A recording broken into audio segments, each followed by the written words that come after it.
Eagles have landed.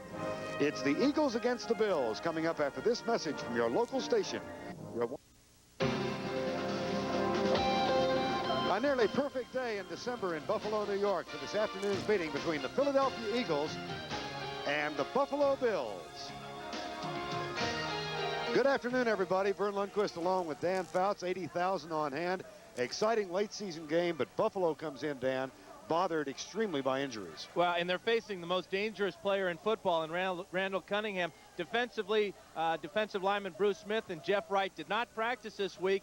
And in their secondary, Kirby Jackson will not start. Rookie Jamie Williams will take his place. So they're banged up all over that defense. Every game seems to focus on quarterbacks, but we've got two of the hottest in the NFL today in Jim Kelly and Randall Cunningham. And they'll be facing two of the great pass rushers in Bruce Smith and Reggie White. So this game is going to be a battle all the way, and who's ever on the field at the end of the game in that fourth quarter is going to win it, because both these quarterbacks are very good in the two-minute offense. Buffalo comes in 9-2. Philadelphia has won 5 in a row.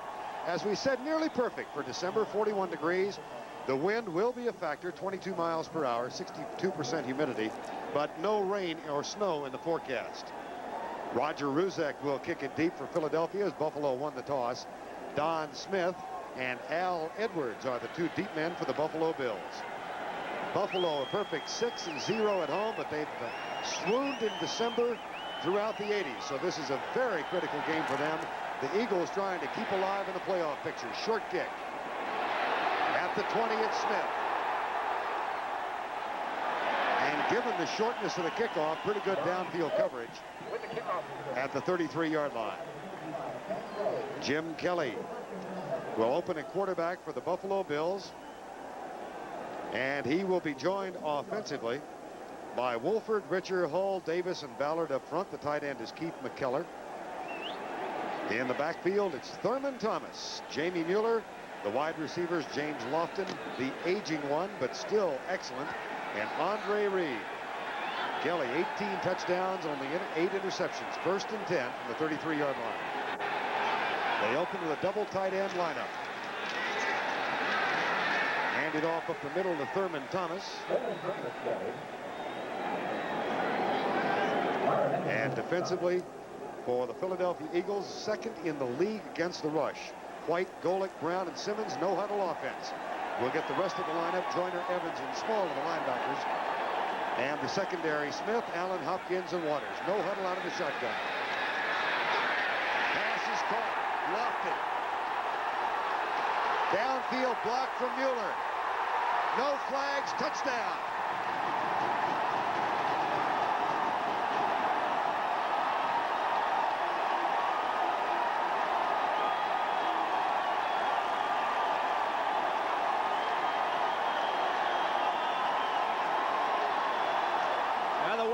The Bills go to the quick hurry-up offense is to keep the Eagles from substituting and also to throw their rhythm off a little bit.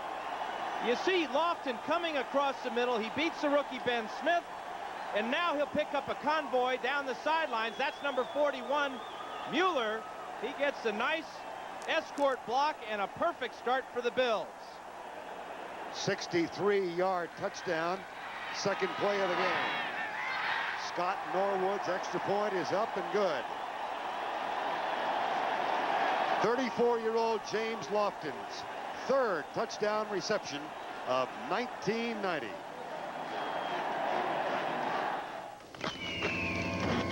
Lofton, 63 yards, and for Jim Kelly, a milestone touchdown, Dan. Well, that was his 100th of his NFL career. He threw 1,000,000 in the USFL. But what a way to start your day. Second play of the game, your first completion, and you get 6 out of it. Scott Norwood will kick off now for the Buffalo Bills. Thomas Sanders is the middleman of 3 deep for the Philadelphia Eagles. Buffalo number 2 in the NFL in kickoff coverage. It's been tough to return against them. Into the wind, a short kick taken by Edwards at the 16. Darts to the outside, looks for blocking help. A flag is down, and so is Edwards at the 35. Referee today is Tom Dooley. Against Philadelphia.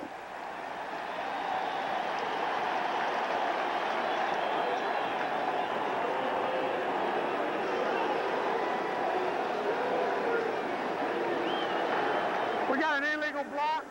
Number 43 on the receiving team. First down. That's Roger Vick, erstwhile New York Jet. And Randall Cunningham, after the penalty comes on. Cunningham having a terrific season. 21 touchdowns and 8 interceptions, but 19 of those touchdown passes and only 3 of those interceptions have come since the second game. Slow start, he's really come on. First down from the 19. Inside handoff to Keith Byers. That's a rare sight in Philadelphia these days. Byers carrying the football. He's become much more of a pass receiving threat in the last couple of years. Heller, Ben Tamburello starts for an injured Mike Shadd. Alexander, Solt, Singletary, and the tight end Keith Jackson. And in the backfield, it's Anthony Toney, who did a great job last week with Heller on Lawrence Taylor, joined by Byers, the rookie wide receivers, Fred Barnett and Calvin Williams. And Tony's going to have his hands full because the Bills have pass rushers on both sides of the line of scrimmage. They got Cornelius Bennett coming from the left side and Bruce Smith from the right side. Now the referees are talking to the Bills right now about a uniform problem. Nate Odoms is going to the sidelines. He has Vaseline on his arms or something shiny, and the referees made him go to the sidelines. They're going to wipe it off. He's not the only one, and we'll talk about that in a minute. Second down from the 25. Byers in trouble. Caught and dropped at the 21. Ray Bentley leads the charge. Leon Seals almost got into it. Yeah, and I think our officials are going to have their hands full today. This is a time of year where you get into the dog days of the season. Tempers start to flare. There's a lot on the line for both these ball clubs. Remember, the Bills are trying to get back in the winning column after losing to Houston last week, and they know they don't play well in December, but they play awfully well here at Rich Stadium. Marv Levy looks on. 3rd and 7. 7-0. Buffalo leads it on a 63-yard touchdown toss. Kelly to Lofton. Myers in motion. He'll line up in any of 5 positions. Rush coming from the outside. They hand it off inside. But that will be short of the first down by a yard. And Leon Seals makes the tackle on Heath Sherman, number 23. Well, the one thing that the Eagles wanted to do was to take this crowd of 80,000 out of the game early. Well, they failed in that quest thanks to the Lofton touchdown, but also thanks to the Bills defense. They went out there and shut down the Eagle offense in just 3 plays and forced this punt. Jeff Feagles will ride the wind with the punt. He is having a superb year. And Al Edwards, who replaced Chris Hale at the punt return spot after Hale's injury, is back. High snap. Feagles, returnable by Edwards. Almost dropped it. And then he is dropped at the 33-yard line. So Buffalo scores on its second pass play. Philadelphia can't get a first down. The Bills have it back, leading 7-0. And that's really no way for a author of children's books to look. Maybe they're scare books meant for Halloween. Yeah, he's the villain today. Ray Bentley writes children's books as an avocation. He has written 2 thus far. And his nickname is Darby because the main character is Darby in his book. Oh, they got all the... Cornelius Bennett. And Buffalo. 1st and 10. They lead 7-0. Toss comes to Thurman Thomas. Jesse Small gets blocked out of the play. You will find throughout the afternoon an inclination of the Buffalo Bills to run to their left. And it was Jeff Fisher's concern as the defensive coordinator of the Eagles that they would run at Jesse Small. Well, and this is Jesse right here. And he is the most vulnerable of all the Eagles as far as the run's concerned. He's a young guy in the league. No huddle offense, Andre Reed. Got to be quick with these guys. Boy, no kidding. Reed had the first down, too. He circled back and fell down. Tried to get back up and get forward for the first down, but he might have come up a little bit shy. And again, they'll go with a no-huddle offense. Thanks for the warning. Now they will huddle. Anyway, getting back to Jesse Small, the Eagles fear that the Bills run the ball extremely well to their left side behind Will Wolford and the tight end McKellar on that side. And Jesse Small at 6'3" and 240 pounds, although he's big, he has a lot of area to block, and he doesn't play the run as well as he will later on. They come left again. And this time the contact is huge. Byron Evans is there. So is Britt Hager, who had a marvelous day last week against the Giants, number 54. It was Kenneth Davis on the carry. Just enough for the first down for Buffalo, but not by a whole lot. Nice hit in the hole there by Wes Hopkins on the blitz, number 48. And again, we go to the hurry-up offense. 1st and 10, Buffalo from the 46. Kelly back. Pressure. Chased by Joyner. Finds a wide open James Lofton. Whoa, blown coverage by somebody. And it could have been Ben Smith. He was the closest to James Lofton.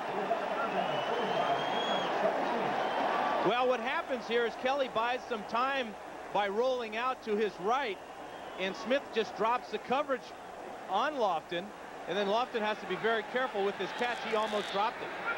Again, the no huddle out of the shotgun. Kelly back. This time caught by the tight end, Keith McKellar. That's a gain of 4 to the 30-yard line, and they will go without a huddle again. And this is throwing off the timing of the Eagles' defense. They like to move people around a lot, but this is forcing them into more base coverages, and it is giving them some problems right now, especially the rookie Ben Smith. Blitz coming on this down. Thurman Thomas, he is caught at the line and dropped for no gain at the 30-yard line. Reggie White, number 92, makes the tackle, helped by Byron Evans. Jeff Fisher, as we said, is the defensive coordinator of the Philadelphia Eagles. That's Jeff standing next to Buddy Ryan. Told us last night he was concerned primarily about the Bills running left. Offside. Hard count given by Kelly. And then all the finger pointing back and forth.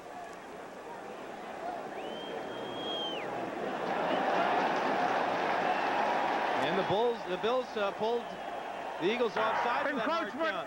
Defense, number 99. Right down.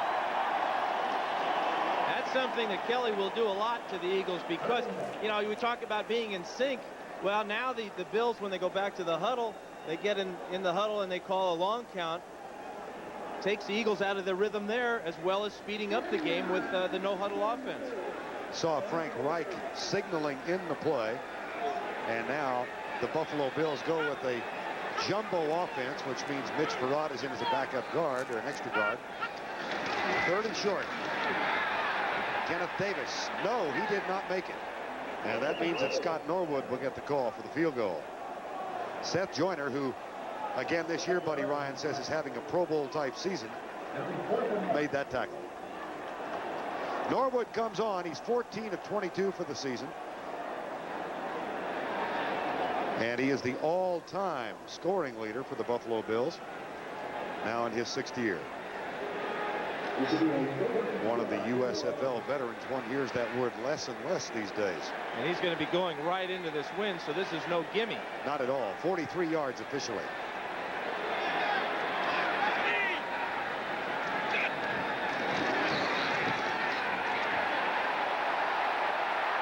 Got it. And he's not unhappy about it. Buddy Ryan's bunch has fallen behind 10-zip on a 60. And Byron Evans, 2 of the 3 starting linebackers for the Eagles, trying to tighten things up defensively. And now Scott Norwood, the author of that 43-yard field goal into the wind, will kick it deep to Thomas Sanders. 10-0, Bills lead.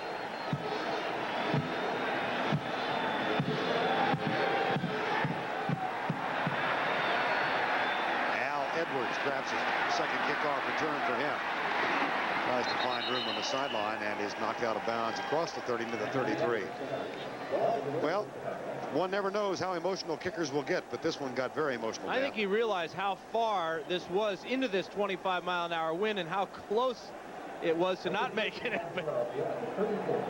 And a kick like this will make the old coach weak in the knees. Whoa! Buddy Ryan, who began his collegiate coaching career here at the University of Buffalo 29 years ago. 1st and 10.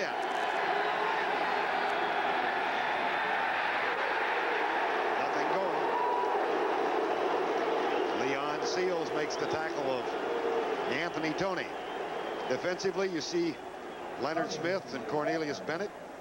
Seals, Bruce Smith, number 78, no practice all week. Let's set the lineup for the Bills. Seals, Wright, and Smith up front. The linebackers are Cornelius Bennett, Conlon, Ray Bentley, and Darryl Talley. And in the secondary, this is where the problems come. Jamie Williams, Odoms, John Hagee, and Leonard Smith. Second down and short, Cunningham. Nice cut back, and Smith gets in a holding call. It's Talley, Darryl Talley, who gets there first.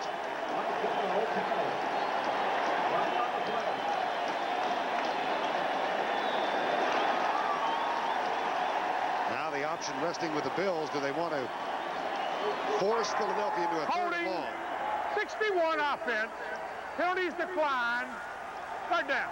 That's really the bonus. When you get that choice, you can decline it, bring up third down. It looked like Talley was right with the snap of the ball. Outstanding effort getting by two men. One of them was holding him, and he still gets the sack on the quarterback. Well, he came by Tamburello, and then Tony tried to knock him down. Darryl Talley gets the sack. That's his third of 1990, and it's the 36th time, 36 that Cunningham has been sacked. Third and 12. Bruce Smith fumble, loose football. Down by contact, it'll be fourth down. Well, there will not be a fumble. That's really a questionable call, but they probably called it In the grass. in that grass. But Smith just gets off the line of scrimmage so quickly here. In fact, he's almost offsides. He's that fast, comes right up with the ball, and then he shows that is not a sack, folks. That is a fumble. But it will not be reviewed because Dooley blew the whistle. And Wow. it will stand as a sack, but that was a fumble. Fourth down. Jeff Feagles will punt it again to Al Edwards.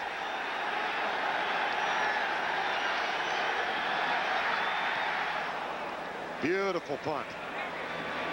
Edwards over the shoulder at the 26. This is an outstanding Buffalo special teams squad. And Bruce Smith with his 14th sack of the season. And that puts him just one behind the NFL leader, Derek Thomas of the Kansas City Chiefs. The Bills have been very effective offensively with going with this no-huddle offense, and especially the quarterback, Jim Kelly.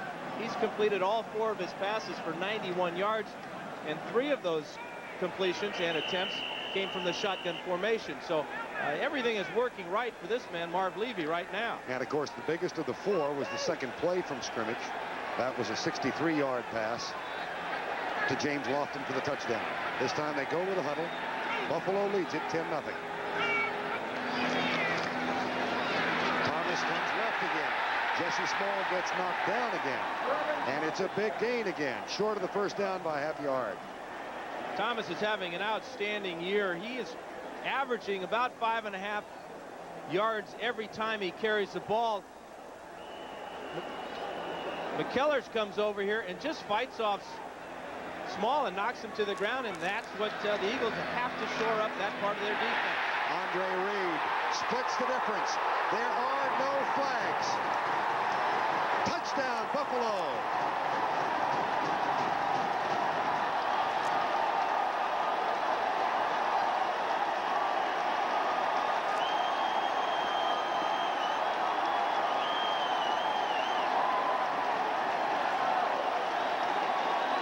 Wow. Yeah, they're saying wow in Philadelphia too, and on that sideline, this is shocking. 2 long pass plays for touchdowns. Kelly first to Lofton, this one to Reed.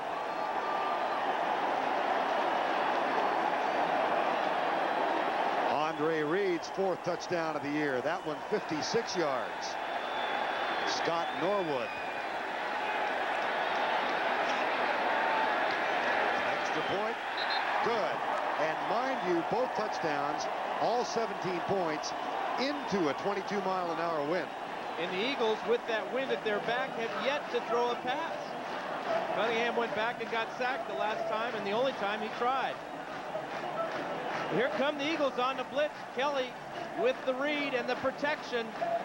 Andre Reed on a short post pattern, kind of like Terry Bradshaw talked about on NFL Today. Reed told them that that's where the Eagles are vulnerable when they blitz.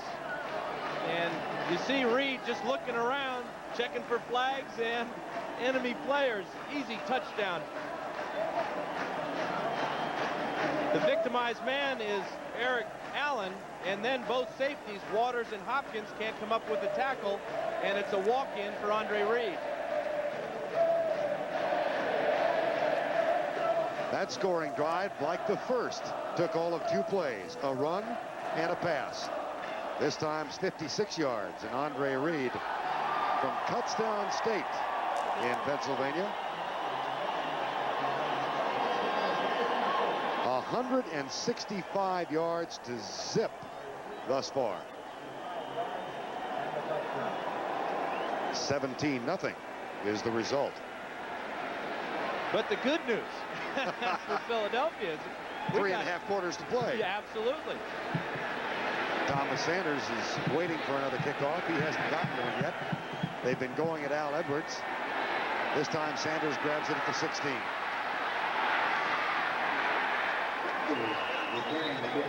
And Randall Cunningham and the explosive, usually explosive Philadelphia offense getting ready to come back on the field.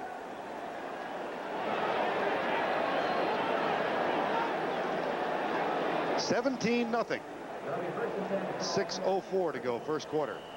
Right now, Cunningham is thinking one thing: let's get a first down.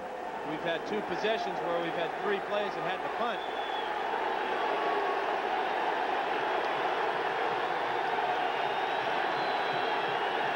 Myers out of the backfield. Tony gets the handoff, and again he's stuffed. Leon Seals leads the way. Right now, let's go back to our New York studios for an update. Here's Greg Gumbel. All right, Vern, you've seen your share of long gainers on the pass play. How about this one at Soldier Field in Chicago? Rodney Peete to Robert Clark. By the time this one ends at the Chicago 3, it goes 57 yards. That set up a Rodney Peete touchdown, and the Lions lead the Bears 7-0 first quarter, Vern. All right, Greg, 17-0 here. Leon Seals, Jeff White, Bruce Smith, the front 3. Now a 4-man front for the Buffalo Bills. Cunningham back and has protection. Into the flat for Byers. That's his 61st catch this year. And it's close for the first down to accomplish what Dan said they must.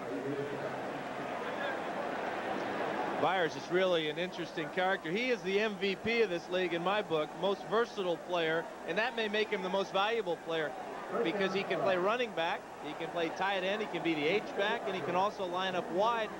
And he's thrown 2 passes for touchdowns this year. So I asked him before the game, are you thinking about the Pro Bowl? He says, yeah, but I'm not sure what position I can make it at. They may have to create a special position for me.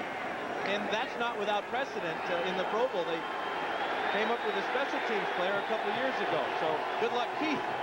1st and 10, first down for the Eagles. Heath Sherman gets the handoff and gets a couple of yards. Yeah, but they're not going to do it on first down by running the ball against these Bills. They've had 4 first down plays so far today, and all 4 of them have been running plays, and they haven't got much out of any of them. Well, this is an offense that has become to a degree more diversified with Heath Sherman's explosion, Andrew Toney, and the running game. But then you get to the fact that the Bills have problems in their secondary, and the Eagles have the wind at their back, and they're not throwing the ball enough. 2nd down and 7. Blitz coming. Cunningham rolls out of the pocket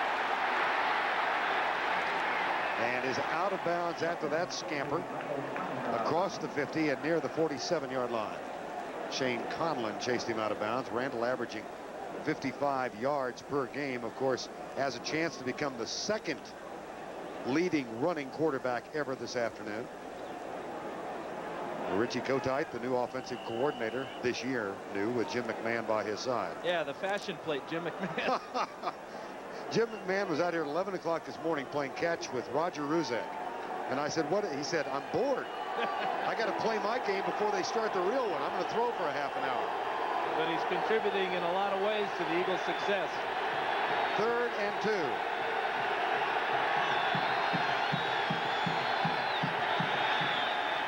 Sherman. Nowhere to run. Bruce Smith made the initial contact, and he and Heller are going at each other.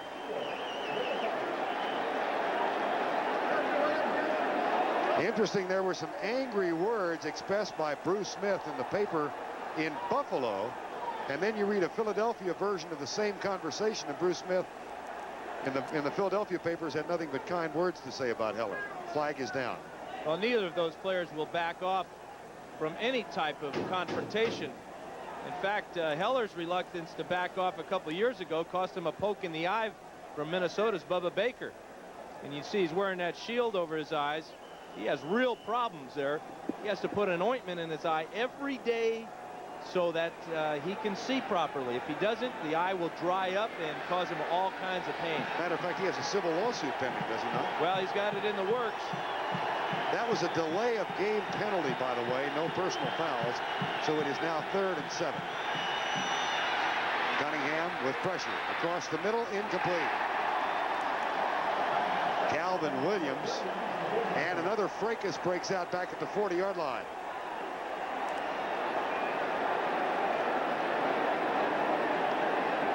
And I guarantee you, it's Ron Heller and Bruce Smith again.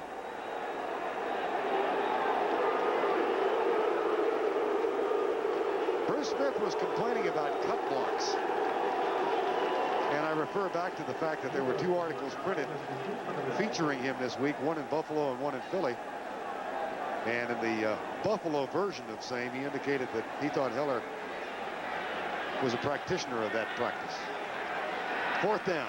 Eagles almost blocked by Tasker, and he's blocked 1 this year. And a fair catch called, whoa, at the 15-yard line. Randall Cunningham got a 1st down, but then the team had to punt, and Buffalo's got a 17-0 lead and the ball.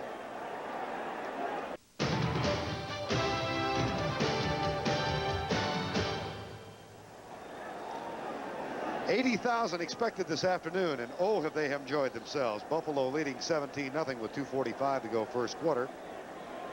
Here's how it happened. 2nd play of the game, Lofton, 63 from Kelly, following a Philadelphia punt and another long pass. Scott Norwood's 43-yard field goal. Another Philadelphia punt, and 2 plays later, Andre Reed, 56 yards from Jim Kelly. It's 17-zip, and a defensive substitution now. Al Harris has replaced Jesse Small at right outside linebacker. That's where the Eagles have been effective running. They test the middle this time. Thurman Thomas for just a couple. And I'm sure we'll see Jesse Small later in the game. But the reason Al Harris is in there is because he has all that experience. And, you know, Small is just in his 2nd year, and he played defensive end in college, and he's still making that transition to linebacker. 2nd down and 9, no huddle. Andre Reed, whoa, face mask, no flag. Andre Reed is down at the 25-yard line, short of the 1st down. Kelly's having a ball now. He's completed everything he's thrown. He's calling everything at the line of scrimmage. He's running a 2-minute offense here in the very first part of the game. Well, final 2 minutes, first quarter. Lost it.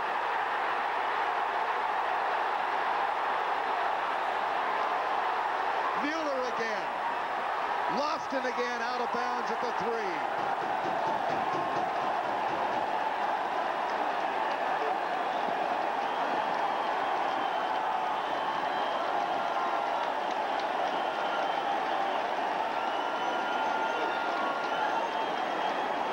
Somebody call the cops or throw the towel in or something.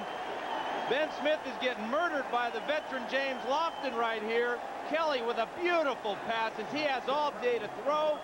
And now Mueller coming a little bit late, misses this blocker. Lofton would have been in the end zone. As it was a 71-yarder inside the 5. 34 years of age. He has played, of course, with the Packers, the Raiders, and Buffalo. 8 catches last year. And he's got 2 today. And with that catch, he passes Don Maynard. And I talked to him earlier in the week. He said, you know, back in 1984, somebody asked me how long I wanted to play. I said at the time I wanted to play until 1990. Well, he's done that. He can say he's played in 3 decades. Now he wants to play 2 more years, so he can say he played 15. He could go right into the Hall of Fame based upon the game he's having today. Now, that's a well-earned grin. Andre Reed and James Lofton, picked up after the season started last year. Had been with the Raiders for a couple of years after that long career with Green Bay. Look at these passing yards. And this is an Eagle team that averages giving up only 210 passing yards per game. And Jim Kelly has yet to throw for a 300-yard game this year. He may do it here in the first quarter. Remind you of anybody? Well, you know, with those kind of numbers and the way things are going, we better get looking at that all-time record of Norm Van Brocklin, because that's 554. Kelly's almost halfway there. Well, we saw Montana chase it earlier. First and goal. 3 tight ends in. Butch Roll is the third. All he's done is catch 8 passes in a row for touchdowns. This time it's Thomas for the touchdown. There's Roll, decoy. Flag is down. The flag came after the touchdown. The touchdown will stand.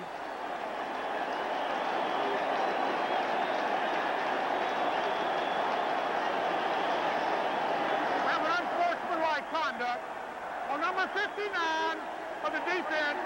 15-yard penalty on the kickoff. 5 points. That is on Seth Joyner, and he might. Now, he didn't bump an official. He would have been ejected. I saw him arguing with the official deep in the end zone, but it's not a Mark Bavaro play where Bavaro was kicked out for pushing the official. Norwood with the extra point.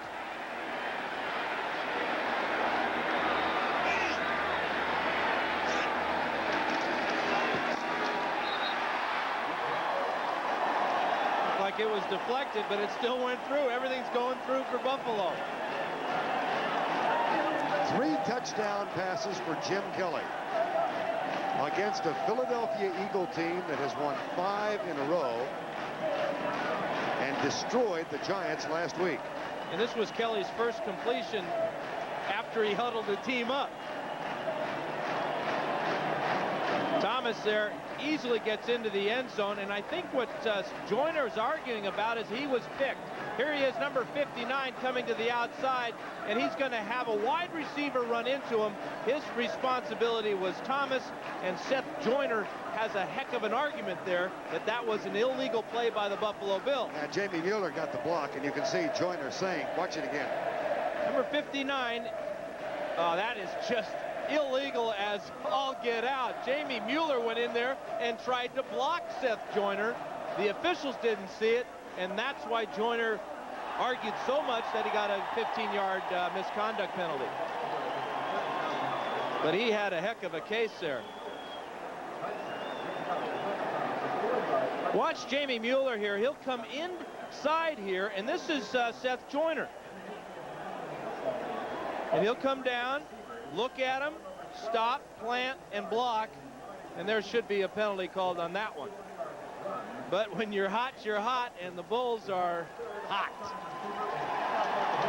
24-zip.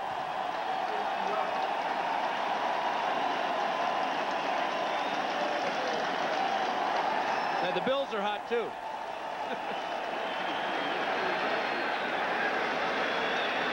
Norwood. Edwards again.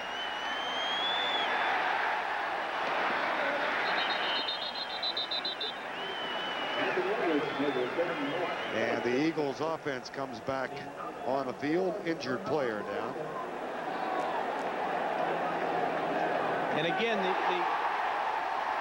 the goal for the Eagles at this point is to just get a first down, get some type of drive going, so where they can give their defense a breather on the sidelines and get some points on the board. They do have a lot of time, but they're down 24-zip with 1:14 to go in the first. Mark Pike was the injured player, number 94 for Buffalo. He is on the line, on the sideline now, limping just a little bit. Randall Cunningham. Backs are split. Thomas Sanders has come in. He gets the handoff. And he's stopped. Shane Conlon makes the tackle, number 58. Well, 1:02 remaining, so one record may be safe for the Buffalo Bills. The record number of points in a single quarter is 31. This is a team, remember, against Denver, they scored 20 points in what? A minute 17 earlier this year. And they have put up some points this year. They scored 45 against Phoenix, and they are the leading scoring team in the NFL. Well, Philadelphia's number 2. Well, they better get started. 2nd and 9. Double team on Smith. Byers did a fine job to hang on to the ball. Marvelous catch. He really got tagged by Leonard Smith just as the ball was getting there. And the clock now shows 19 seconds to go, first quarter. Leonard Smith, erstwhile St. Louis and Phoenix Cardinal, known as one of the harder hitting defensive backs in the league. Not great speed. Well, it has been something. See if the Eagles can get one more playoff before the quarter ends. No, they do not. That is the end of the first quarter of play with our score: Buffalo 24 and the Philadelphia Eagles nothing. Football League is sponsored by Mitsubishi. The word is getting around. UPS now offering 10:30 a.m. guaranteed overnight air delivery. And by Miller Genuine Draft, with a reminder to please think when you drink this holiday season. It is relatively balmy in Buffalo on this first weekend in December, and especially so if you're a Bill fan, with Buffalo up 24-0 as we start quarter number 2. Vern Lundquist and Dan Fouts. James Lofton. And there's Mitch, the wrestler, Farad on the sidelines. Here's Cunningham. Dropped. Leonard Smith defending. Calvin Williams dropped the ball. 4th down.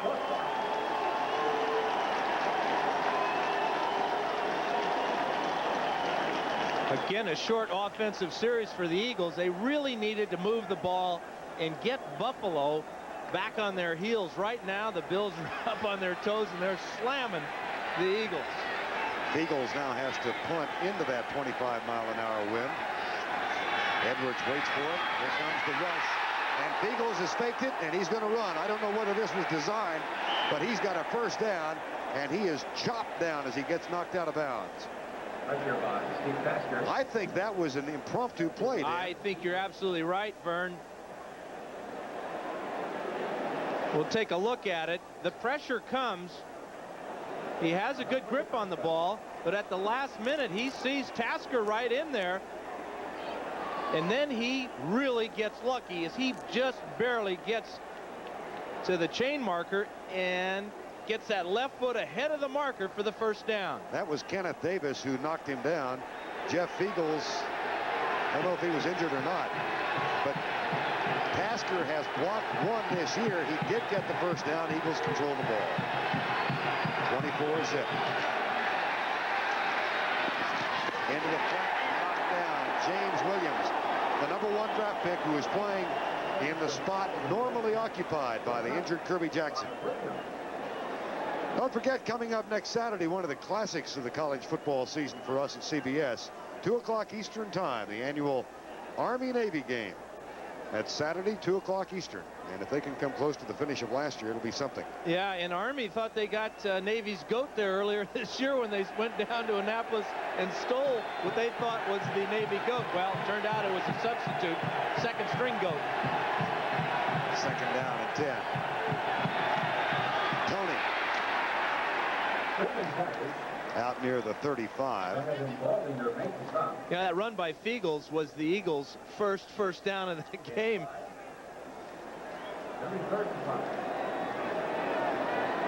First down other than the pass that Cunningham threw. And that's not the way Richie Kotite and Buddy Ryan drew it up. Feagles, who has gotten this spot because of the injuries to John Pelchik. Pelchik with 4 knee operations since October of last year. Cunningham back. Gets rid of it, incomplete. 4th down. Almost in the grass. Boy, they are putting the pressure on Randall Cunningham. What they're doing is they're bringing the ends up the field and just collapsing the pocket. Bruce Smith has so much speed that he just beats Heller right now from the line of scrimmage, forces Cunningham up into the middle of the pocket where Seals and Wright are, and Randall Cunningham's not getting any chance at all to throw the ball. Well, keep your eye on Steve Tasker, number 89. I'm sure Feagles will. This time, Tasker is held up. Edwards spins out of one tackle and is down at the 29-yard line. Harper LaBelle makes the stop. 43-yard punt, 7 on the return. Buffalo on top, 24-7. Oil Shaver. This game summary is sponsored by AT&T, the right choice. No misprint. We played a little more than a minute of the second quarter. 248 Buffalo yards, 33 for Philadelphia. Kelly, perfect thus far. 3 touchdowns, and Lofton has caught 3 for 154. And the Eagles, as everybody knows, they live by the blitz. Well, this first quarter, they have died by it. Kelly has burned them deep to Lofton twice and Andre Reed. 16.5 yards per play. That ain't bad. 1st and 10. They come right this time. Thurman Thomas. McKellar gets a block on Joyner. And Thomas picks up another quick 10 yards out near the 41-yard line. Andre Waters made the stop. Boy, McKellar's is having a great day blocking. That time he just pinned Joyner inside, and Thomas, with all his speed, got around the corner very easily. At the 40 out of the shotgun. Thurman Thomas. And for one of the rare times, the offense is stopped. Well, that's really the only thing the Eagles can hope for, is that the Bills will get tired right now. Here they go again. No huddle. Out of the shotgun.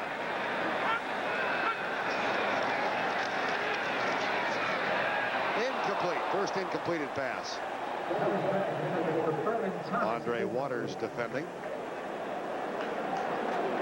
This is Kelly's worst pass of the day as he kind of hangs up Thurman Thomas. Andre Waters with the trademark low hit there. Taking Thomas out. He had no chance at all making that grab. 3rd and 10. Buffalo has yet to punt. No blitz. Is it a completed pass? No, incomplete. Mike Golick goes back to falling the ball for the Eagles. But the pass incomplete, the hit by Wes Hopkins. Boy, that was a perfect hit by Hopkins. That ball came right into Lofton. Looks like he was going to make the grab, but then that green helmet got in there and slammed the ball out. Wes Hopkins, who got his starting spot back almost by default this year. Izell Jenkins was injured at corner. Ben Smith, the starting free safety, moved over. That's perfect timing. You know, that's real close to being a completion. I'm not so sure they shouldn't replay that and take a look at that. It appeared that Lofton had control, and then Hopkins came in and knocked the ball loose. Anthony Edwards will return for Philadelphia. Rick Tootin is on to punt. Former Eagle, as a matter of fact. And that's a good one. Edwards at the 15. And that has been a problem area for Philadelphia this year. Punt returns. Not a bad one this time by Anthony Edwards. 45-yard punt, 11 on the return. It's 24-0. 12.5 remaining in the first half of play, already 24-0. Just a moment ago, Andre Reed with a near catch was reviewed. It was reviewed, and they said that obviously Lofton did not have possession, but that to me looks like a catch and a fumble. There's the grab. Watch Hopkins come in. Lofton even took 2 steps there after he caught the ball. Now Philadelphia has it back, first down. They toss it to Heath Sherman. Gets a block from Miller, comes left. And is knocked down at the 28-yard line. Heath Sherman, who earlier this season had back-to-back games of more than 100 yards in each. And one of the most difficult things for a team that's trailing by a score like this is to change momentum.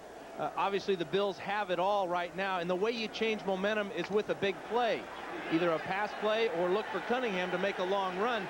But the Eagles have to do something to get momentum on their side. 2nd and 9. Here's a guy who could do it. Gets a block from Tony. Gets another downfield block. There's the big play for Philadelphia. Randall Cunningham's longest run from scrimmage this year, a career long, was 52. That time, he's only 2 yards short. Well, he is the most dangerous player in the entire game, and this is why. He can go in the pocket, read the defense, and throw it, or he can just take off running, and he runs better than any quarterback ever has once he's across the line of scrimmage. He sets his blocks up well, and then at the end of it, he'll get as much as he possibly can and get out of bounds. But that's the big play the Eagles need. Now they need to capitalize on it, get 6 points. That was good for 50. Ball at the 21. Tony up the middle, inside the 20, down to the 18-yard line. We were chatting with Randall Cunningham last night. He has an outside chance of becoming the first quarterback to ever throw for 4,000 yards and rush for 1,000.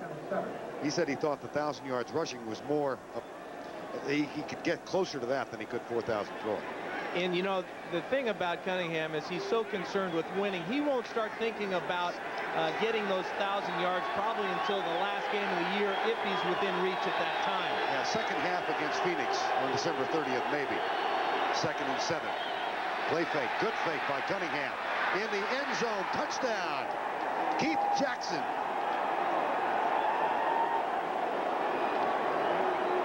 Who held out for a couple of weeks, came back, said, I want to save that man's job, Buddy Ryan. And he just grabbed his 6th touchdown catch of the year. Well, Cunningham is going to fake the ball to Tony. Does a nice job of hiding it in his stomach, and now he just whips it out there. His tight end is open in the end zone. He survives the big hit from Hagee, and it's a touchdown for the Eagles, just what they needed to get back into this thing. Roger Ruzek will try the extra point.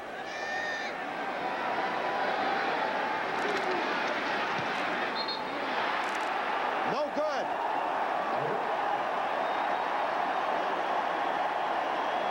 That's his 2nd miss this season. He had been good on 33 of 34. Thus far, the homecoming has been anything but pleasant for Buddy Ryan, who began his collegiate coaching career in this city. Cornelius Bennett and his Buffalo teammates. Cornelius enjoyed watching his alma mater's win over Auburn yesterday. And a spot in the Fiesta Bowl. Alabama beat Auburn. Gene Stallings. Keith Jackson just caught the touchdown toss to put Philadelphia on the board. It's 24-6 after the missed extra point. Now Roger Ruzek will kick off. That's very short into that strong wind. Don Smith. And good downfield coverage at the 28. Let's go back and watch the play action pass that set up the touchdown. Well, we're in the red zone here. Here's Cornelius Bennett and Keith Jackson. Bennett should try to hold up Jackson, but he doesn't. Jackson gets off the line of scrimmage clean. There's the fake that holds the other linebackers inside there. Cunningham looks off the secondary just long enough to sneak this ball in for the touchdown for the Eagles. And that was Cunningham's 99th career touchdown pass. So we've got a little duel going there, too, between he and Jim Kelly. We thought we would. At the 28.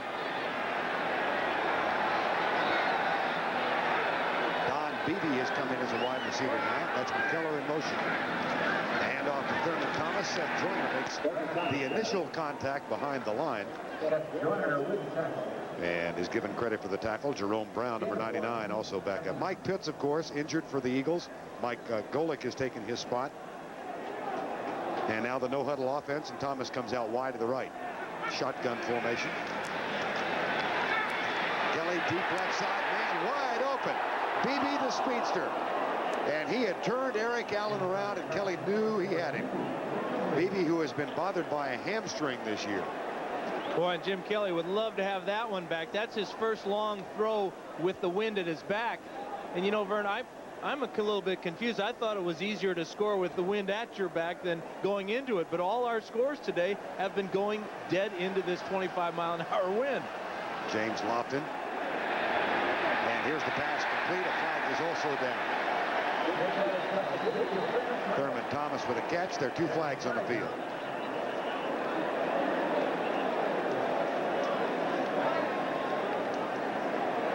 $12 yards at the play stands.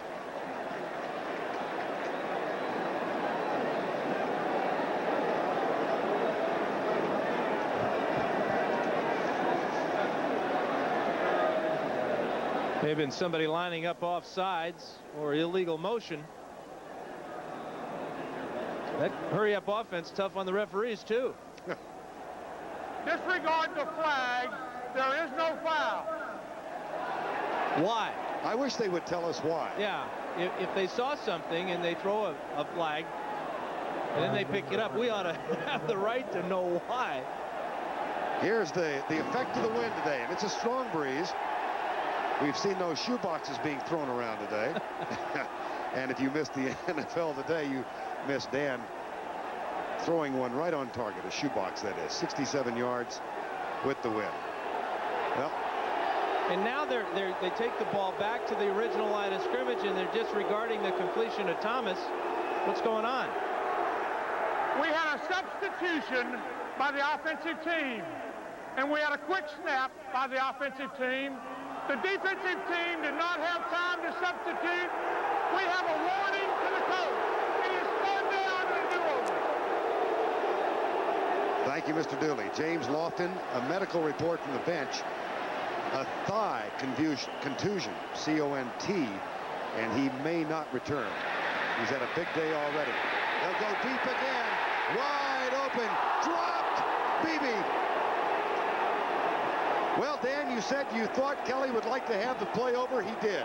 And he threw it perfectly, and Don Beebe flat dropped it. Kelly laid it out there, and he made the proper adjustment, knowing the wind is at his back. And Don Beebe just couldn't come up with a grab. He was probably thinking about his end zone dance or something.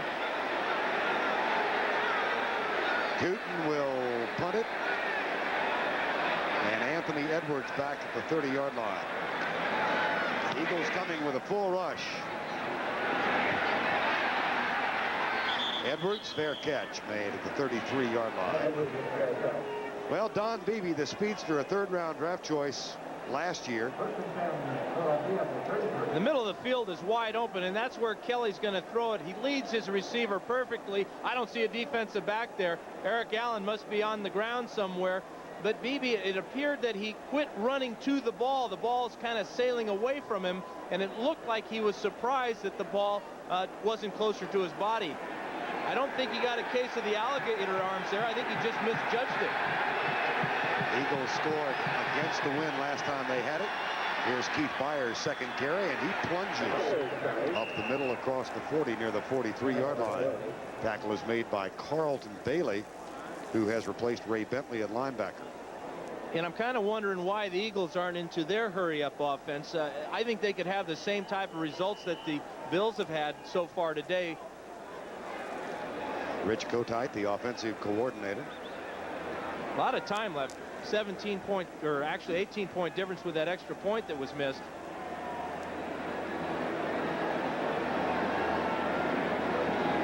A convertible look. That's the backup fullback. And the measurement proves it's short, 2nd and 1. Well, Miami losing to Washington. Cincinnati has gone on top of Pittsburgh. Steve DeBerg threw an 86-yard pass in that Kansas City game. The Rams beating Cleveland. What a year for Cleveland. The Rams may be back after that big win last week against the Niners. Maybe too late. 2nd and 1. Tony has the first down. Well, what's your goal now, Dan, if you're Philadelphia? Just cut the lead in half? Just get one more score? Well, you know, there's just under 9 minutes to go. With the Eagles' defense, they have an ability to make turnovers and to score off them as well. The Bills have not been executing with the wind at their back. They should have had another touchdown on Beebe's drop pass, but the Eagles, they can get a lot of points in a hurry, both offensively and defensively. They have a 1st and 10 now with 8:30 to go in the first half. Byers out of the backfield. Darrell Talley hits him up on top, but that's across the 50 to the 44, and Ray Bentley, number 50, who's back in there with the tackle.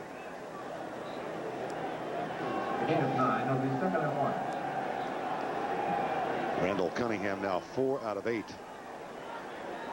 Well, Byers is so dangerous from so many different positions. This time he lines up as a halfback and runs the option route against Talley. Does a nice job of getting inside and getting close to the first down. 44-yard line. Byers 61 catches. 3 today. Anthony Tony, who has really become more of a blocking back in the recent scheme of things, but he gets the carry there, and he runs into Carlton Bailey, number 54. He may be more of a blocking back now, but earlier in the year he did gain over 100 yards rushing against the Rams. In fact, Sherman has 200-yard rushing games, and of course Cunningham has one, and he may be on his way to having another here today. But the Eagles can hurt you on the ground. 24-6 with 7:18 to go first half. 1st and 10, Philadelphia. And this time Byers is hit right at the snap by Darryl Talley. Marv Levy said yesterday, Bennett and Smith are getting a lot of notoriety, publicity, all of it positive. But Darryl Talley has been our most consistent defensive player. And really the most underrated of their defensive players, maybe the most underrated or at least unknown defensive star in the NFL. Talley coming on the blitz here, and that's just an outstanding, intuitive play by Darryl Talley. 2nd and 9. Cunningham with the audible at the line of scrimmage.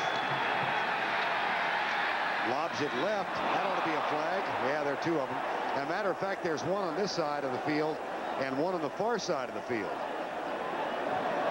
Well, I'll take the one on the near side, and you take the one on the far side. Oh, great. I think this near side one was pass interference. You forget I'm the guy with the 50-year-old eyes. Your turn.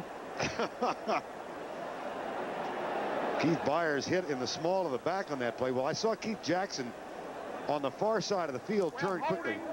Number 97 and 54, defensive pass interference. First down. That's why Keith Jackson was complaining. He was held by Cornelius Bennett. Absolutely. This is unfortunate for Bailey because there was no way Byers was going to make this grab. But he's way too early. That's the one I called right, Vern. Well, with some help, I got the other one. Byers is down. And that's the first penalty today against the Bills. And they got 2 for the price of 1. Well, they have been an unpenalized team throughout much of the year. Time has been called because of the Byers injury. The 91st Army-Navy game next Saturday. Working to be the best they can be. Teammates, sponsored by the U.S. Army. In 1985, the Chicago Bears put together one of the most dominating defensive lines of all time.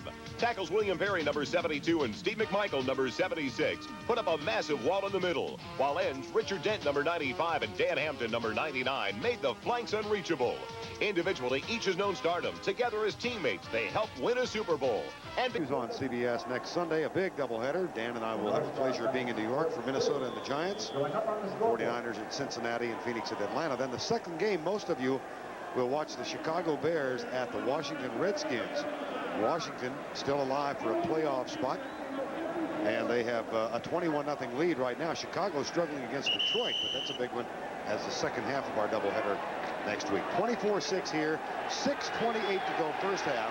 It's 1st and 10 at the 36-yard line. Keith Byers has been helped to the bench. We'll get a report. Cunningham in the flat. That's Fred Barnett, his rookie wide receiver from Arkansas State. And Barnett refuses to go down and is inside the 20-yard line. 17-yard gain. Well, Cunningham, first of all, does an outstanding job of reading the coverage and coming down to his outlet receiver. This time it is Barnett on the sidelines. You see the good read and the good protection, but this is outstanding effort by Barnett as he sets an NFL record for spins here. There's 1, 2. He's getting a little bit of help here as he goes through that revolving door of Hank Strams and picks up about 6 more yards. And getting a little dizzy. Keith Byers, a bruised knee, but he's right back in the lineup. 1st and 10 inside the 20 after that 17-yard gain. Cunningham changing the play. He has to call timeout. Yeah, the one thing he can't change is the clock keeps running all the way down to 2 seconds. That play clock got him. You saw a lot of confusion there as he's trying to straighten out his running backs. And then he has to turn around, read the defense, and get the cadence going. So that's a smart timeout by Randall Cunningham. It's always good to go over the sidelines and go to the source, go to the expert. You have a chance to stand there and listen to what the coach wants, knowing that the coach is in communication with the other coaches in the press box. Kotite is getting information as to what type of defense the Bills are in, and now he can tell that directly to Cunningham. And so when he calls the play, he'll say, this is, you want to look for this safety here or that linebacker, and it's a real benefit to call a timeout in that situation. Randall Cunningham, of course, worked under Ted Plum as the offensive coordinator last year, and said last night he thought this discipline, he liked Ted Plum's offense, but this one was a little more disciplined. Yeah, and it's discipline, and yet it allows Cunningham to add lift. So a contradiction in terms there, but everything's working fine, at least up to this point for the Eagles this year. 1st and 10, 5:31 to go, first half. It's 24-6 Buffalo. Play fake again. Cunningham for Jackson at the 10. Looks for blocking help and has a 1st and goal at the 3-yard line. John Hagee made the stop, number 22.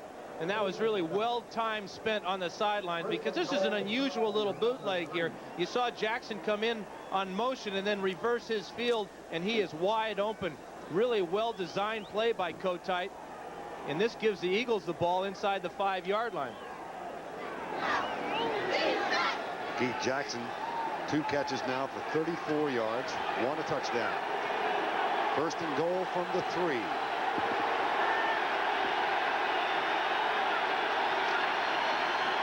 Cunningham dropped. Bruce Smith. And that is the 6th game this year in which Bruce Smith has registered 2 sacks. He's on the end of the line of scrimmage, coming with Talley, and with his quickness, he beats the guard there. That was Tamburello trying to come out and get him. Cunningham never sees him. He starts to feel him and sense him coming from behind, but then it's too late. 15 sacks for Bruce Smith. He came in behind Derek Thomas by 2. Fumble.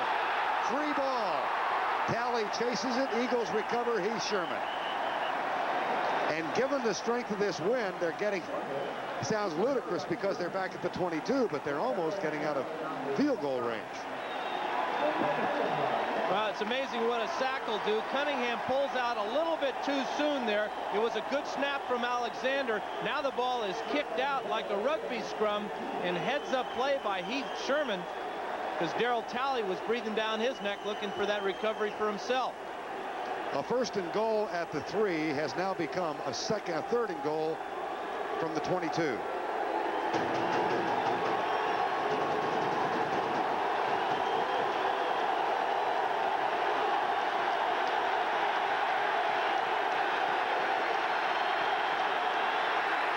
Here comes Smith. There goes Cunningham. And the Eagles will have to settle for a field goal after Leonard Smith makes the tackle. Cunningham may have made a mistake when he decided to run. He doesn't make a mistake by stepping up in this pocket because Smith is coming again. But right here, he should have pulled up and looked for a receiver. 3rd down, you got to try and throw that ball into the end zone, get that touchdown. Now he's going to have to settle for a very iffy field goal going into this win. Ruzek, 32-yard attempt into the breeze. Eagles will hold. And Buffalo adept at blocking field goals as well as punts. High snap. Got it. Boy, he line drive that one. Ruzek puts 3 more points on the board. So Philadelphia does get something out of it. It's 24-9. Buddy was reminiscing last night about becoming the defensive line coach at the University of Buffalo. He was the head coach at Gainesville High School in Texas. Said he had an offer to become the defensive coach with the Buffalo Bills, but the University of Buffalo gave him a $2,000 raise. That got him up to $11,000. And at the time, he was making more than a head coach at a rival school. At Boston College. Yeah, so. Tell you what, $11,000 in '64 wasn't bad. You know, and especially for a defensive coordinator, I bet at the time that he had a few more titles tacked on to that. He told us last night, instead of money in those days, they just give you a new title. Among those whom he tried to recruit was a young guy out of Schenectady High School in New York who played both basketball and football. And Pat Riley said, I think I'll play basketball and then go on and I'll coach the Los Angeles Lakers. Pretty good move there. Good decision. I think it paid off. Got him into television. Kick taken by Don Smith. And the one-time Tampa Bay second-round draft choice who's made a big impact as a role player for Buffalo. Brings it back across the 30 to the 32. The Eagles have captured the momentum right now in this ball game. They've scored on both their possessions here in the second quarter. In fact, they've outgained the Bills 141 to 12. Important now, if the Eagles are going to have any chance, they've got to keep Buffalo off the scoreboard. They're only down by 15 at this point. James Lofton is back in the lineup. He responded by a thigh contusion. Kelly back, bumps once across the middle for Andre Reed. And Reed is down at the 38-yard line, 2:25 to go first half. No huddle offense again.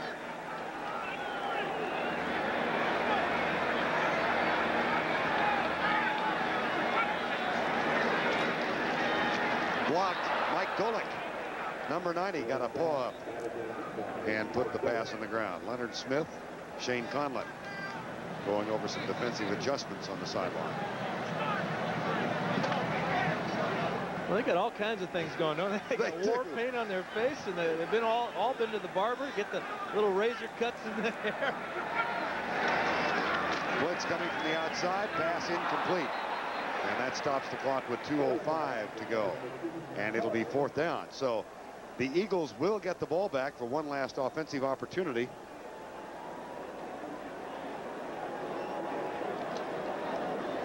And they have 2 timeouts left. And they'll get a free one here at the 2-minute warning or the change of possession. Watch for the Eagles to put some pressure on this punt, though. Interesting, Philadelphia has not blocked a kick yet this year, either punt or field goal.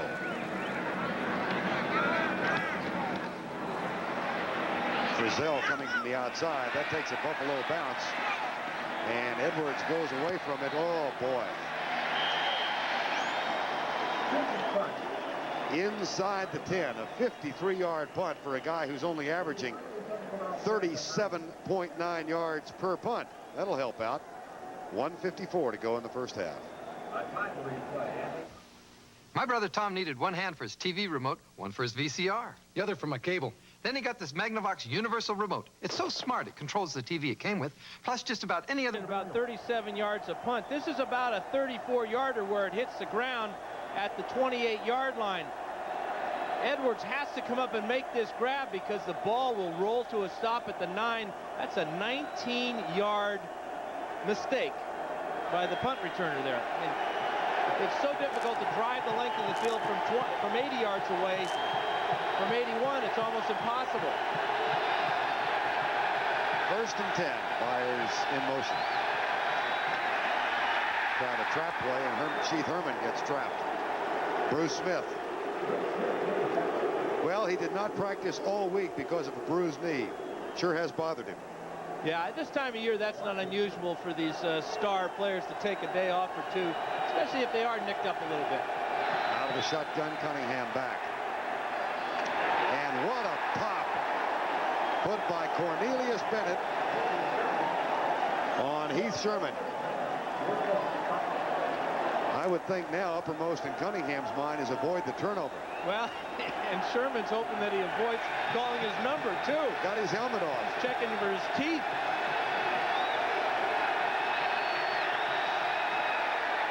Sherman never moved. Sherman still did not have his helmet adjusted when the ball was snapped. And I think we have a false start on the Eagle offensive line. Looked like the left tackle, Ron Heller, but can you really blame him? He's been catching a real draft going by him all afternoon, and Bruce Smith. Gosh, that was strange. The ball was snapped. Sherman was looking down at his chin strap. We have a false start on the guard and the tackle on the offense. It's third down. Tom Dooley is not from the northeastern part of the United States. Think he's chilly. There's Tamburello, number 61. And both he and Heller moved too soon, but look who they're blocking, and look who still gets between them on his way to the quarterback. From the 5, 3rd and 14.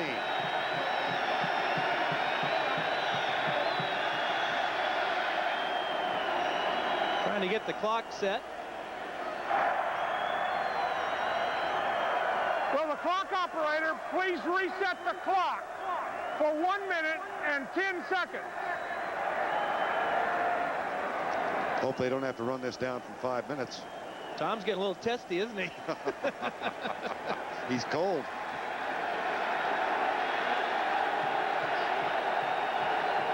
Third and 14. Boy, Cunningham has to be real careful here not to just put it up for grabs. A turnover here will kill the Eagles.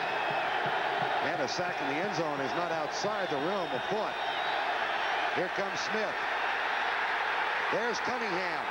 Dodges left and puts it way downfield for Fred Barnett, who has the catch. And the race is on. There are no flags. A 95-yard touchdown.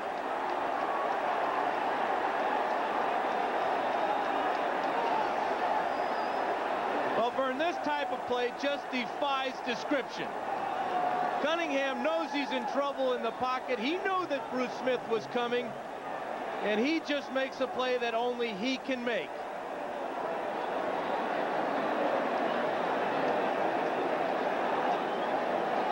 Boy, all the air's gone out of this stadium.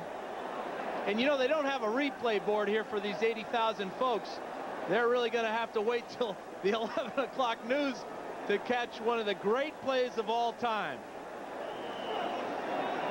95 yards, longest pass in the NFL this season. The second longest in Philadelphia history. Ron Jaworski to Mike Quick against the Falcons in 1985. 99 yards. And that was so near to being a safety. That's a 9-point play is what it is. Cunningham will be looking at the rush almost immediately. He knows where he is on the football field, and then just watch his escapability. How does Smith miss him there with the left hand? And now his eyes go downfield looking for his receiver, and Barnett is way down there. He throws this ball again into the wind about 60 yards. There's the alley-oop. Jamie Williams can't make the play, and then that world-class feed of Barnett's. It's all over. The Eagles are in the end zone.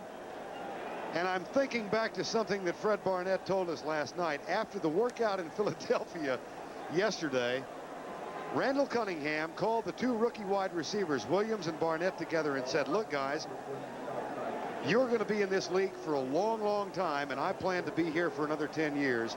And together we work hard, we can become the team of the 90s. The thing about Cunningham is he's so inspirational, and he really appreciates that effort of his young rookie. Outstanding play. I could watch that play 1,000 times.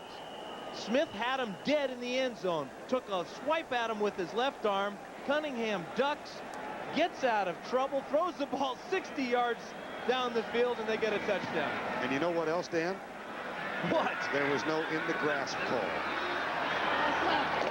Don Smith out of bounds at the 31. Well, what an amazing turnaround. 24 points by the Buffalo Bills in the first quarter into the wind. 16 points by Randall Cunningham and the Philadelphia Eagles in the second quarter into the wind. And it's really a strong wind. It's about 25 miles an hour, and it is blowing right at the quarterback here. But Smith working extremely hard. Cunningham took a glance back and saw him, and then the throw is just incredible. It was James Williams, the #1 draft choice, who tried to outleap Fred Barnett for the ball and didn't get there. And here's Beebe behind him this time. And Ben Smith had pretty good coverage on that. At the half, Greg and Terry with scores and highlights from around the National Football League on this week 13. And we've got a 24-16 score here. Kelly, who hit his first 8 in a row, is one of his last 7. He'll run it. Well, he's not that much of a running threat. As a matter of fact, for the season, his counterpart, Randall Cunningham, is averaging 55 yards per game. Jim Kelly had 55 yards for the season on the ground coming in. And they will run out the clock now. They're stunned. Well, and you look back to that missed extra point. The Eagles will call timeout now because they have a chance of going down and getting more points perhaps, or at least trying to block a punt. But it looked, 24 unanswered points for the Buffalo Bills. And the Eagles have responded like champions that they hope to be. Understand that we're having some audio and video problems from our transmission, and our technicians are working on those. We'll get them corrected just as soon as possible. 24-16 the score, 22 seconds to go in the first half of play. And Jim Kelly having used one of the timeouts for Buffalo. Yeah, I'm sure that Cunningham will remember that play for forever. a lifetime. Yeah, and he should, because that's his 100th career touchdown pass. What's he going to do for an encore? I would hope to watch his 200th someday. I'm sure he'll reach that plateau. Must be the shoestrings. Yeah, he's got gold tassels on his shoestrings. He's wearing brand new shoes today. Shoestrings, rather. Gold tips on the shoestrings. You never know. Kelly hit by Reggie White as he lets it go. Incomplete. It'll be 4th down. And that time the Eagles came with an all-out blitz, and they almost forced the turnover that would have given the Eagles excellent field position. As it is now, with just 17 seconds to go and the wind at Tootin's back, it's going to be tough for the Eagles to get more points, but they didn't do too bad from that 5-yard line back there, did they? How about the difference in quarters? And we hate to keep harping on it, but that 1 for 9 for 7 yards has come with the wind behind him. Now, Don Beebe did miss a sure touchdown. Here's Tootin with the punt. Fair catch called. No, oh boy. Well, that's been a problem area for the Eagles all year, and it certainly hasn't been solved. Well, maybe that's part of their plan. They want to get Randall backed up. Sure. Have him run around and throw another bomb. Rick Tootin's got to be loving this. That's a 56-yard punt. And a 16-yard bounce, so he's leading the league in bounces, too. He's got 35 yards in bounces today. Kansas City rolling over New England. Rick Tootin, who was with the Eagles last year. And it's 24-16, the ball on the 10. Well, I guarantee you one thing. The Bills will not blitz Cunningham. They're going to play so deep to prevent any type of bomb again. And Randall Cunningham and the Eagles are going to be content to go in trailing by only 8 points. You bet they are. Well, a tale of 2 quarters. Buffalo owned the first. That man owned the second. Rich Kotite's offensive plans worked to perfection. In quarter number 2, it's halftime with our score 24-16.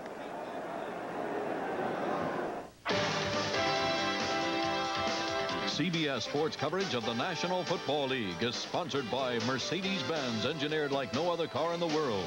Isotoner gloves for men, the perfect gift because they're the perfect fit. And by Magnavox, smart choices for smart people. Magnavox, smart, very smart.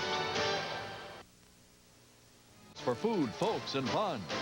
And by Xerox, the document company. 80,000 gathered at Rich Stadium in Buffalo on a perfectly delightful winter afternoon, 24-16. And I think, Dan, most of the 80,000 are Buffalo fans and thus are stunned by what they saw on that 3rd and 14 play. Randall Cunningham for 95 yards. Well, they're up 24-0, and this will make it 24-16. And Randall Cunningham has given the Eagles back the momentum. And great players have to make great plays. And Cunningham, this is his 2nd of the day. But it's all because he just kept trying. Good things happen when you try. That's what it's all about. And the effort here by Cunningham and then Barnett to keep his eyes on the ball. James Williams had a real good shot at knocking this one down. But Barnett is there trying to hang on to that ball. Almost dropped it a couple of times. And then how about the celebration in the end zone? I think he learned this at Arkansas State. Well, Arkansas Fred, as Buddy Ryan calls him. I'm not sure what you call that one. I do know what you call Cunningham's reaction. Well, for style points, Randall Cunningham gets a little higher grade. And I'm sure that Byron Evans, who had that celebrated dance in the end zone in the win over New York last week, is going to give Barnett some advice on how to do the celebration. 24-16, Philadelphia obviously right back in it. Buffalo seems stunned, really. Well, I think they have a good reason to be stunned because they had this game put away. Whenever you have a 24-point lead, you should win the ball game. I remember back when we played that great game against the Miami Dolphins, we jumped out 24-0 in the first quarter, and it took us about 4 more hours to get that one to where we put it in the win column. But the Bills, they've been very successful on offense that first quarter. They had a tremendous game plan. Remember, Jim Kelly threw 3 long passes, 1 to James Lofton for a touchdown, and then 1 to Andre Reed for a touchdown. So this game is long from being over. It's going to be a heck of a second half. 24-16 right now, and we'll bring you up to date statistically on what happened. 235 yards in the second quarter for Philadelphia, so an 8-point difference in the score, a 10-yard difference in the total yardage, as those 2 quarters were just absolutely dissimilar. And Randall Cunningham, who threw for the 95-yarder, celebrating on the sideline. Jim Kelly hit his first 8 passes of the ball game, 3 for touchdowns, and then ran into a little bit of a slump. 1 for 9 for 7 yards in quarter number 2. And Philadelphia will receive the ball with the wind behind them. That has not been an advantage in this ball game, but they will have the ball and the wind in quarter number 3. Thomas Sanders is the deep man back. Scott Norwood has it blow off the tee. 24-16.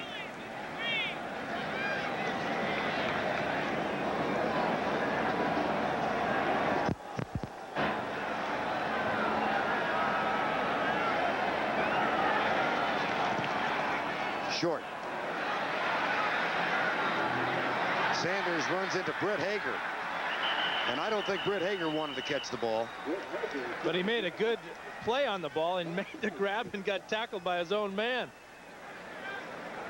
Hager celebrating the University of Texas's win over Texas A&M yesterday. His alma mater, and Texas, of course, in the Cotton Bowl on New Year's Day to be seen on CBS. That was a heck of a ball game yesterday, the Aggies and Texas. And Hager explaining to special teams coach Al Roberts, look, I didn't want to catch it. I felt like I had to. Randall Cunningham, first quarter, second quarter, 158 yards and 2 TDs in quarter number 2. Jackson caught 1, Barnett caught the other. Play fake. Randall Cunningham will run it. Gets a good block from Keith Byers on Shane Conlon. Oh, what a pop. And all of us remember last week when Byers put the block on Pepper Johnson, his former teammate and best man at his wedding. Boy, whenever Cunningham is out there running, as he was on that play, defensive players have 2 things to worry about. Number 1, of course, is trying to make the tackle on Cunningham. But the other thing now is these Eagle receivers and running backs are really getting adept at getting some career hits on some of these linebackers. Cunningham was 66 yards, 50 came on 1 scamper. Second down and 7. Play fake again. Lobs it deep. Double coverage. Sean Hagee picks it off. No, it's incomplete. I thought Hagee had it. I think he thought he had it too, but this was a nice job by Hagee to come up and make the play on the ball. Cunningham got away with one there, tried to lob it down the field. Hagee goes right over the back of Calvin Williams here, avoids the contact, kind of. Then he hits the ground, never had possession before he hit the ground. Good read on the play by Hagee, just couldn't come up with a grab. 3rd and 7. Hagee, like Britt Hager, a graduate of the University of Texas. Motion on the right side. They'll bring it back. And Byers is hit from behind by Shane Conlon, so he got a little return. And then Leonard Smith comes over to They're going to get Reggie Singletary, the right tackle, for moving early on this We one. have a false start. 68 offense. Third down. He just rocked back in his stance a little bit too early there. Easy call for the officials. He's blocking against Cornelius Bennett, trying to get that edge. But Cunningham's incomplete pass that Hagee broke up snapped a 6-in-a-row streak for Randall. And again, quarterbacks are having a tough time with the wind at their back today. 3rd and 12. Opening series of the second half. David Alexander comes up. Ron Solt at right guard. Ben Tamburello on the left side. 5-man rush. Cunningham has Calvin Williams wide open. And that should be good enough with forward progress for the first down on 3rd and 12. Calvin Williams, the second of the rookie wide receivers. Really heads-up play by Williams at the end of this play. After he makes the grab, he's going to be about 2 yards shy of the first down. He's on the outside here. Cunningham delivers the ball well, but now he knows he's shy of that marker, and he just turns it straight up the field and picks up the first down. That's a heady play for a rookie. First down at the 35. First reception for Williams in the ballgame. Oh, he's Sherman by Leonard Smith with a stiff arm and still running. What a big play, and something collapsed on the right side. Keith Jackson and Keith Byers slap helmets because they got a couple of big blocks. Well, the thing that collapsed on the right side, it's because of this blocking here by Jackson and Byers. Watch as they come down and seal off Cornelius Bennett, and there is nobody on the outside. Fine job by Sherman with the left hand right to the side of Smith's head, and he picks up about an extra 15. Gary Baldinger, number 92, and at nose tackle was giving chase. It's first down. And that's Sherman again, the one-time 6th-round draft choice from Texas A&I. Well, as we said, the winning streak for the Eagles, which now numbers 5, began when their ground game suddenly came around. And it was Sherman and Tony who supplied most of it. And this game is very similar to the way their season has gone. They started off the season 1-3. That's kind of like being down 24-0 in the first quarter. But they put together 5 wins in a row, and they've got things going right now. 2nd and 3. They trailed by 8. Byers in motion. Sherman, Byers with the block again, and Ray Bentley misses the tackle, and Sherman is inside the 20 to the 17. Bentley, number 50, had a clean shot and missed it. I don't think that the Bills realize how strong Heath Sherman is. Byers has an outstanding block again on this play, but Bentley has Sherman right there, and again the strength. Look at those legs driving. He runs a lot like a crab, they say. He's a low down runner, good center, low center of gravity. He's having a heck of an afternoon. 1st and 10, 24-16 Buffalo. Philadelphia threatening now with a first down. Williams in motion. Yep. A flag is down.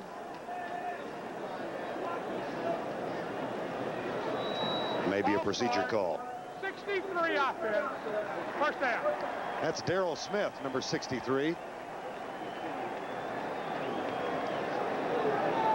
Who is occupying the spot that was started by Ben Tamburello. Tamburello's in there, number 61. Smith. Ron Heller is out. Yeah, Smith is in there for Ron Heller. And this was a substitution made by the coaches at halftime. The Eagles do not have a whole lot of offensive linemen. Ron Heller did such a great job on Lawrence Taylor last week, but Bruce Smith has 2 sacks already. And it's 1st and 15. Blitz. Cunningham across the middle. Crossing pattern knocked away. Nate Odoms, number 37.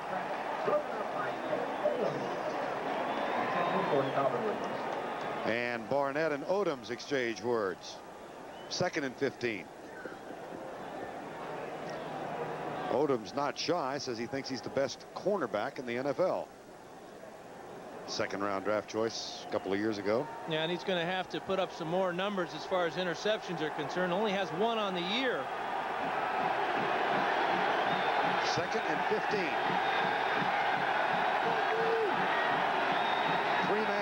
Buffalo.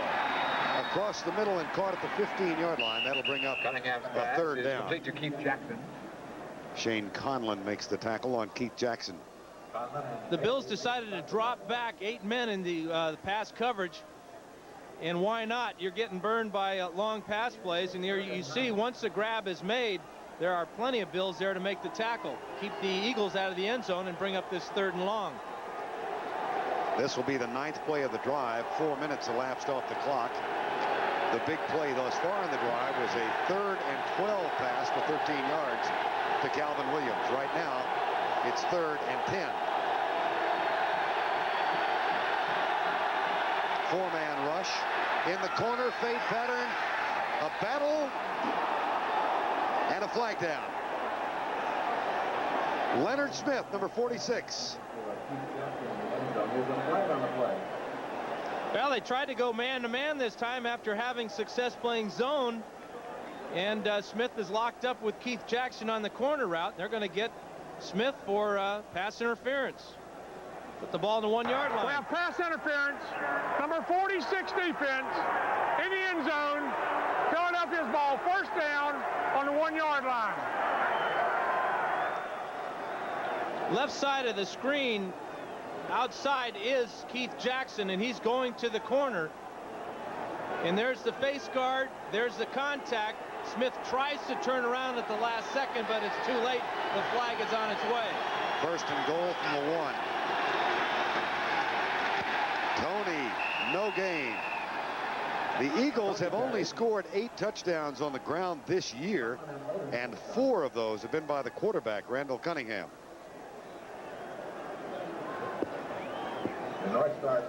Shane Conlon is number 58. Watch how he fills this hole here and makes the stop on Anthony Toney. Then he gets help from the rest of those blue shirts, and that may be one reason why the Eagles haven't scored a lot of touchdowns on the run this year. Tried to go over Solt and Singletary that time. We'll see what they have in mind here. 2nd and goal. 24-16 Buffalo.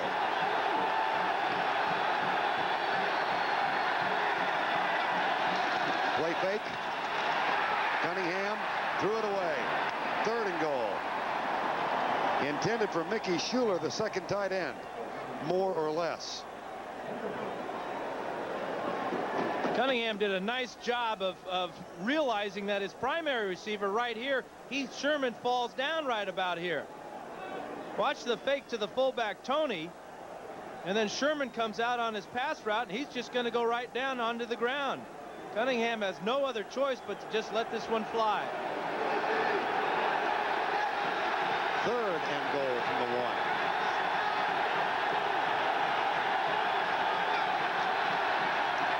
Cunningham caught. Touchdown, Keith Byers.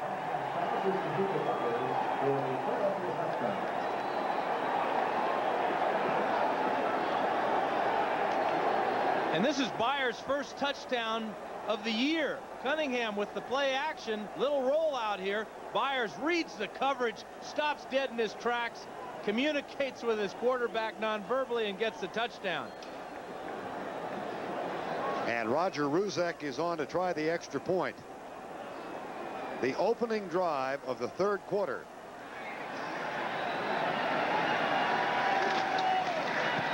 And Philadelphia has scored 23 unanswered points.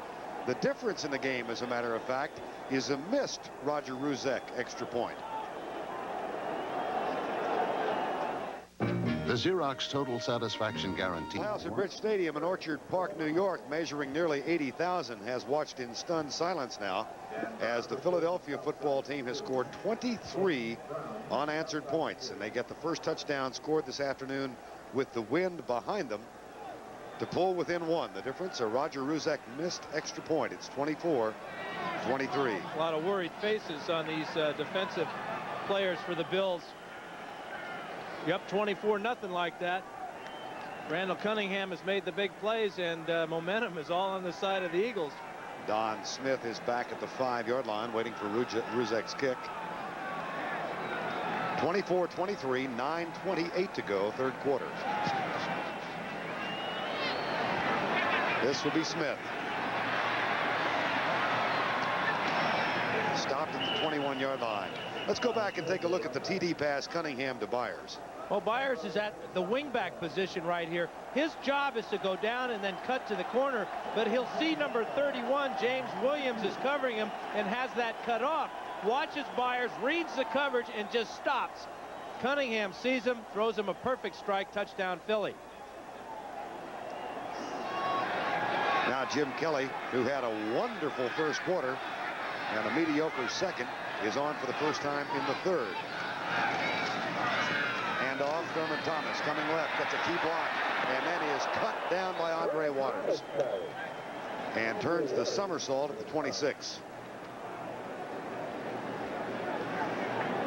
And the Bills want to run to the left side. This is John Davis and Howard, the big house. Ballard coming out on the pull. Outstanding hit by Andre Waters, as this is a 1.5er and a gainer and a twister and all that right on the old noggin. Lou Gaines would be proud. Second down from the 26. That time it's Jamie Mueller for one of his rare carries. Mueller with only 3 carries Monday night, much more of a blocking back than a running threat. Chicago continues to lead Detroit and Washington all over Miami. Interesting tactical move now by the Bills. Ted Marchibroda, the offensive coordinator, had his offense in a hurry-up offense, having all those points scored in that first quarter. Here they start the second half, and they're going back into the huddle and changing things completely. And just another note, Jesse Small is back in the lineup defensively. He had been replaced for a couple of series by Al Harris. Third down. Pass is caught. Crossing route again. Andre Reed, first down at the 40. Tackle made by Eric Allen. That's a gain of 13.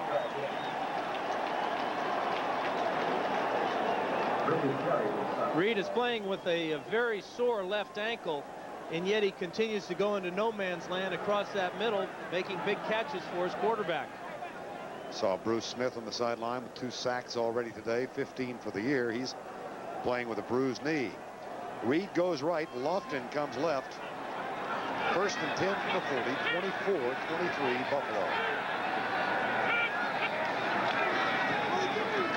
No blitz. Thurman Thomas for a yard. Seth Joyner with the tackle.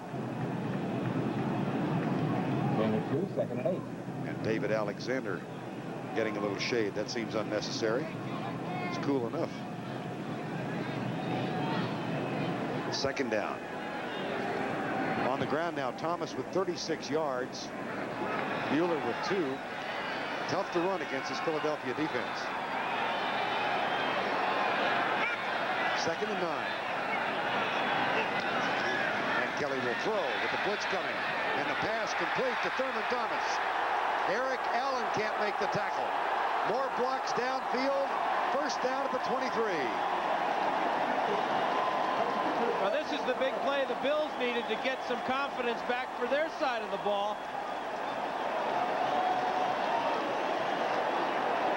Kelly will read the blitz and get rid of the ball quickly. Joyner is free. He knocks the quarterback down, but Wes Hopkins has a play on the ball right there. He stumbles, and now Thomas has the ball in the secondary, and he moves the ball all the way down to the 23. That's a gain of 35. Andre Waters missed the tackle at first, and then Eric Allen got caught, turned around. And Thomas with 2 catches now, first and 10 at the 23. Jamie Mueller in motion. Play fake. Kelly goes to a secondary receiver, Kenneth Davis, and Davis has a first down at the 11. Joyner and Golick with the tackle. You expected this type of game coming in because both offenses are 1-2 in the league in scoring, and right now the Bills have got something going again. They were flat for a long time there. That's only about their 4th first down here since that opening quarter. First and 10 at the 11. They lead it still by 1. Kelly now 12 of 20 for 295 yards. He has not had a 300-yard passing game this year. One of only a handful of quarterbacks in the league who have to make that play. Pass left, Kenneth Davis. Won't get it on this play. Had lost yardage to the 15. Well, this is a nice catch and heck of an effort by Kenneth Davis, but he'd be better off letting this one go. They lose about 4 or 5 yards on the play.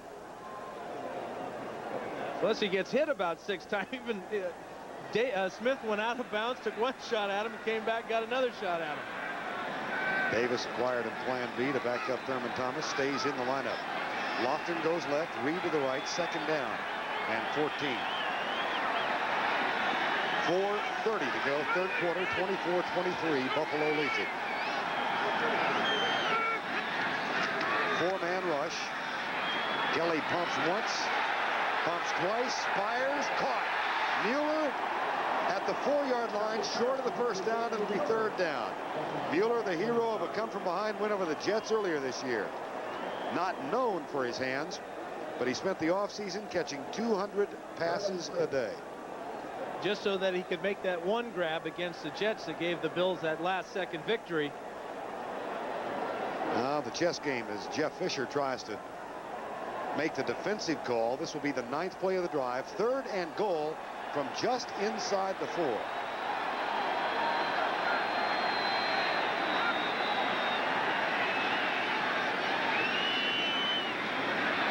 Blitz had to throw it away. They got to Kelly. And that's Clyde Simmons who's getting it into it with Jim Kelly. I don't think there are flags down. No flags yet. Boy, and a lot of people would think that's a mismatch, a defensive lineman trying to beat up a little old quarterback. Well, this ain't a little old quarterback. This guy goes about 235. Good job by the Eagles coming on the blitz. There is Simmons. He'll take the quarterback all the way to the ground, pins his shoulder. I'm sure Kelly did not like that. Kelly had his hand on the face mask. And now Scott Norwood from 21 yards out. Got it. He's 2 for 2 for the day. So the challenge answered by the Buffalo Bills. The long drive results in 3 points and a 4-point lead. Up in quarter number 3 until this afternoon, Jim Kelly had not thrown for 300 yards. Seth Joyner, Jeff Fisher, Byron Evans. Talk over the problems that they had on that last Buffalo drive. That resulted in a Scott Norwood field goal and a 4-point edge, 27-23. Again, the short kick into the wind. And a fair catch called. You can do that, of course, on a kick. A fair catch called by Edwards. But you can't change your mind. No, and then he started to run. Absolutely. Edwards made the nice play with the fair catch, but then he said, oh, well, hey, I got a little running room here. I might have to take off. 3:25 to go in the 3rd quarter. That is next Sunday, and on Saturday afternoon at 2 o'clock Eastern time, one of the highlights of any college football season, the Army-Navy game for Philadelphia. At 2 o'clock Eastern, Army and Navy. And I have a question for you. Why is it not the Navy-Army game? It must be alphabetical. That's it. Or maybe because there's more Army guys than Navy guys. Well, I like, you know, I think the first answer is appropriate. All right. 27-23 Buffalo. Calvin Williams in motion, followed by James Williams. The Eagles hand it off on the running play on the right. Now, if you joined us late, you missed a whale of a ball game, but we'll try and get you caught up on how we scored. Second play of the game, Lofton, 63 from Kelly, 7-0 Buffalo. Norwood, 43-yard field goal, 10-0. Reed, 56 from Kelly, 17-zip. Thomas, a 4-yard pass from Kelly. That was all at the end of the 1st quarter, and then the Eagles came back. Jackson caught an 18-yarder, extra point, no good. Ruzek from 32 with a field goal. That was followed by a Barnett 95-yard touchdown pass play. And then in this quarter, Byers a 1-yard pass. Norwood just kicked the field goal to make it 27-23. Nice cut block left side, pass deep left side. Barnett is hit, sandwiched, can't hang on. John Hagee is down. Well, that's a heck of a hit by Hagee. Cunningham's trying to squeeze this one in between the underneath coverage by Odoms and the safety coming over the top. This is what they call the dead area on the football field, and we may see why. Quite a collision here for Hagee as he drills Barnett and forces the incompletion. But, you know, we get back to the Bills' secondary and how many injuries they have. Hagee is replacing Mark Kelso. He looks like he just knocked himself out on the play. He was out before he hit the ground. Then you take into consideration that Kirby Jackson did not start this game. Chris Hale is on injured reserve. David Poole is playing with a bad knee, and Dwight Drain has a sore ankle. So the Bills are in real deep trouble with their secondary as far as injuries are concerned. John Hagee is still down. The medical staff is taking care of him. Time has been called. We'll be right back. Number 22, the free safety, John Hagee, walked off by himself, but Dan was alluding to the problems that secondary is having. Kelso and Hale on injured reserve. Jackson with a hamstring. Poole and Odoms also necked. It's 3rd and 8. Philadelphia trailing by 4. Bruce Smith comes across and claims that he was drawn offside. Darrell Smith has replaced Ron Hiller at left tackle. And Smith is saying that Mickey Schuler, the tight end on that side, jumped.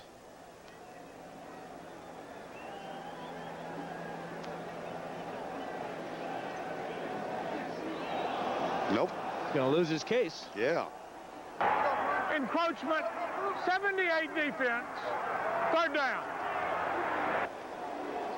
No Perry Mason there. By the way, we have an update on Ron Solt. He is out of the game.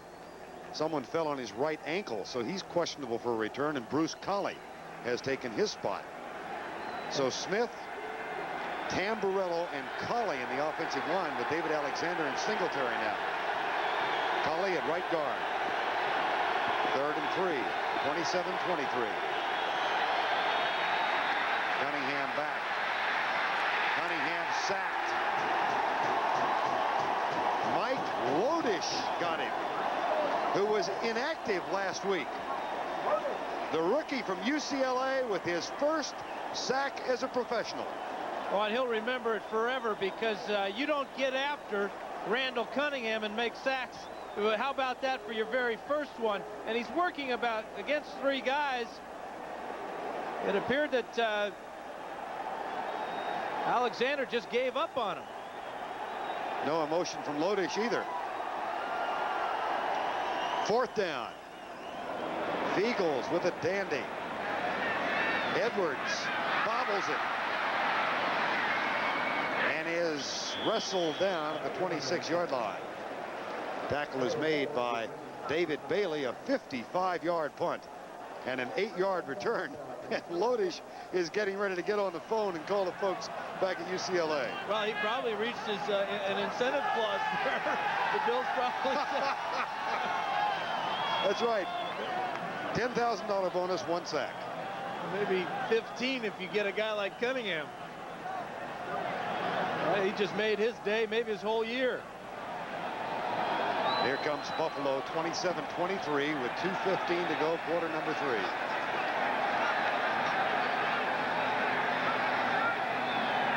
One setback behind Kelly, play fake, a punt, and then the crossing pattern, all of that for a short pass to Pete Metzelaars.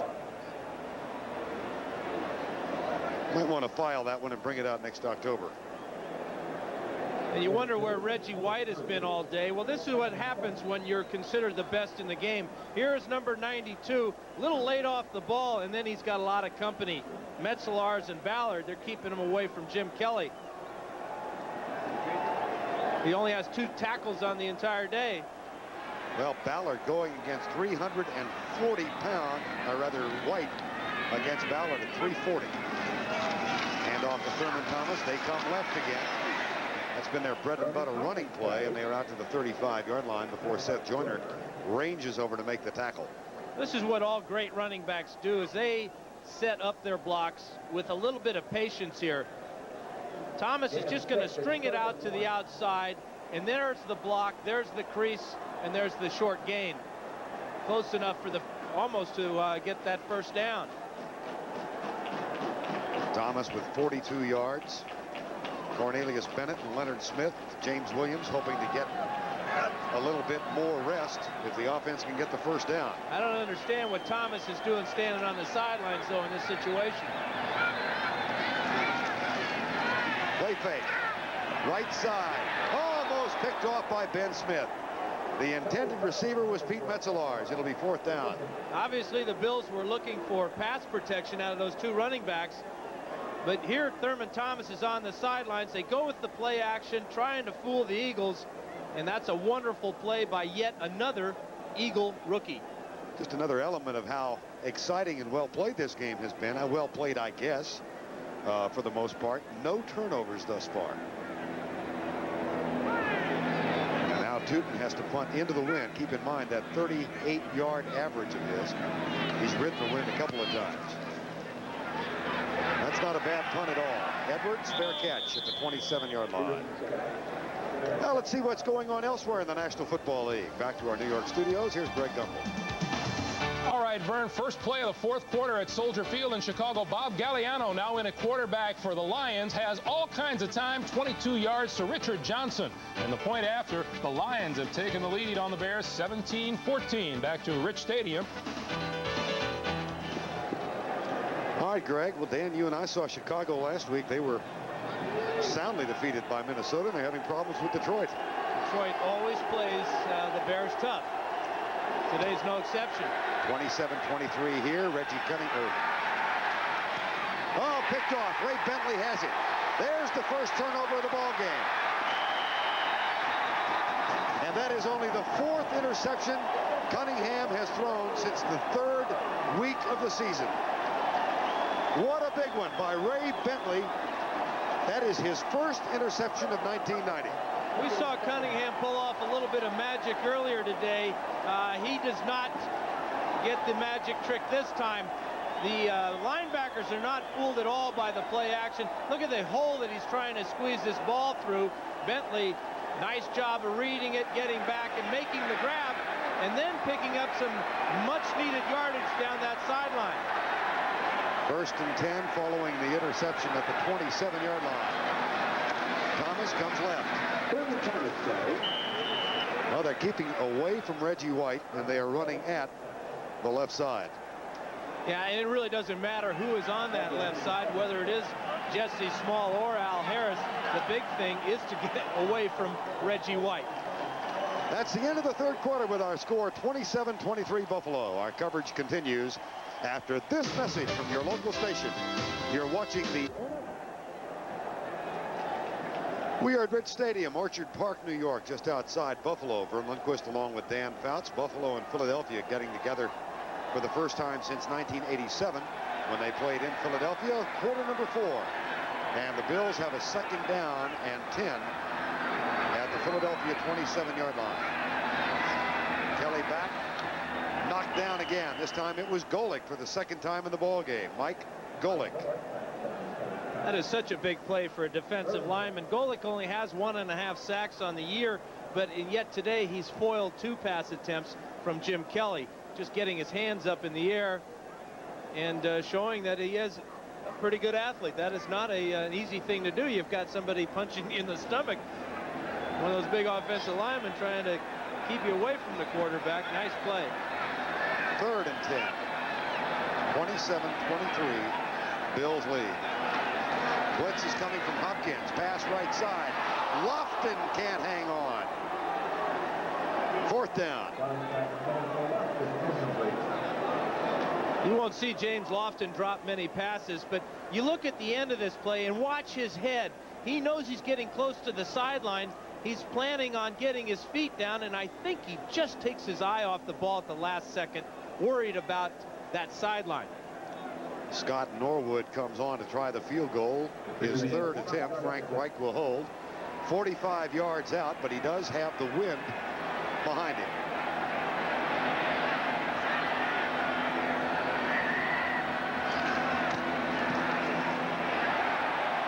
Got it.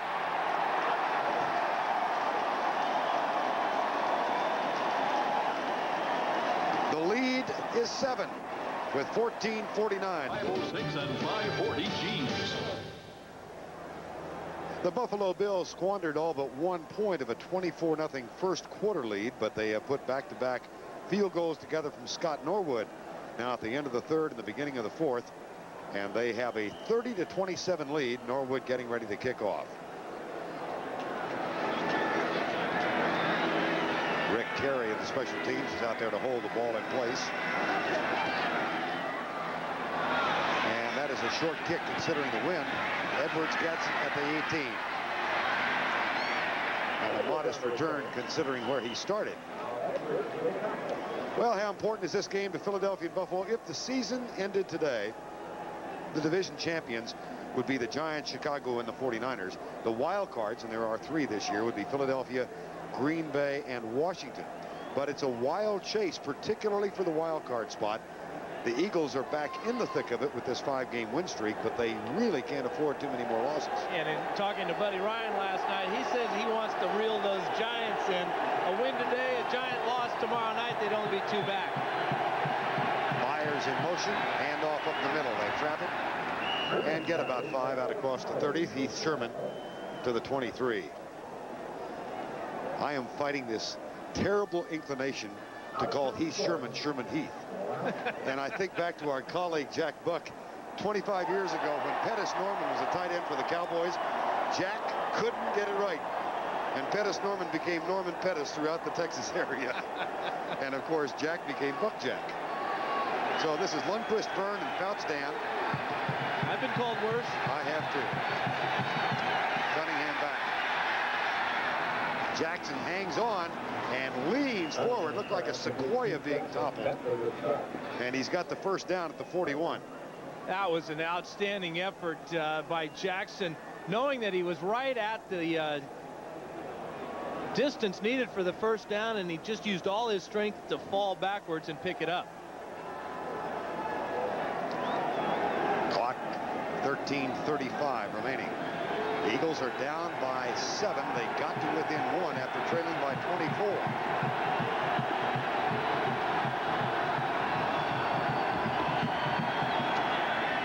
Sherman gets by Cornelius Bennett and is knocked down at the 46-yard line. Sherman now with 10 carries for 66 yards. Cornelius Bennett, his rookie season, had a game he'll never forget against these Philadelphia Eagles. The last time the two teams played, 4 sacks of Cunningham, 14 tackles, and what, 3 forced fumbles? And 3 forced fumbles. But he did say that it was the last game of the year, and that a few of the Eagles may have had their bags packed and the motor running out in that parking lot. There were a few pickup trucks at Vet Stadium. Second down. Cunningham back. Left side, diving catch by Jackson, first down at the 47-yard line. Ray Bentley trying to cover him, and Bentley lost him. Leonard Smith had to come over and make the stop. And now we're seeing Kotite's offense really take hold of this ball game, because not only do the Eagles have a lot of talented people, but now they have the ability to deal the ball to all of them. Last week, Jackson was primarily a decoy against the Giants. Byers had the big afternoon. Today so far, Cunningham's been able to find all of his receivers and get them the ball. You saw Walt Corey, the defensive coordinator of the Bills, showing a little bit of concern. 1st and 10 from the 46. Play fake. Cunningham tucks it. Bennett chases. Cunningham fumbles forward. And it is not ruled as a deliberate fumble. I wasn't sure whether it was or not.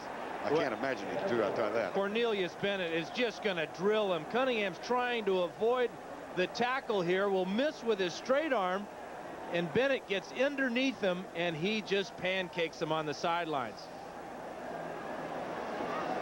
There's the miss by the straight arm, and that really opens up Cunningham's upper body for that slam. Bennett, who of course wore number 55 last year, has changed his number back to 97, his old college number. That's the Desert Shield look right there. Jamie Mueller. Cunningham all the way back to the 44.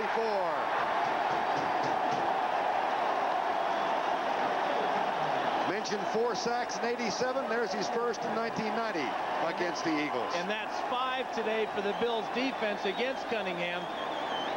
Number 97 at the top of the screen is unblocked there. One of the running backs had to have protection there, and Cunningham is twisted to the ground.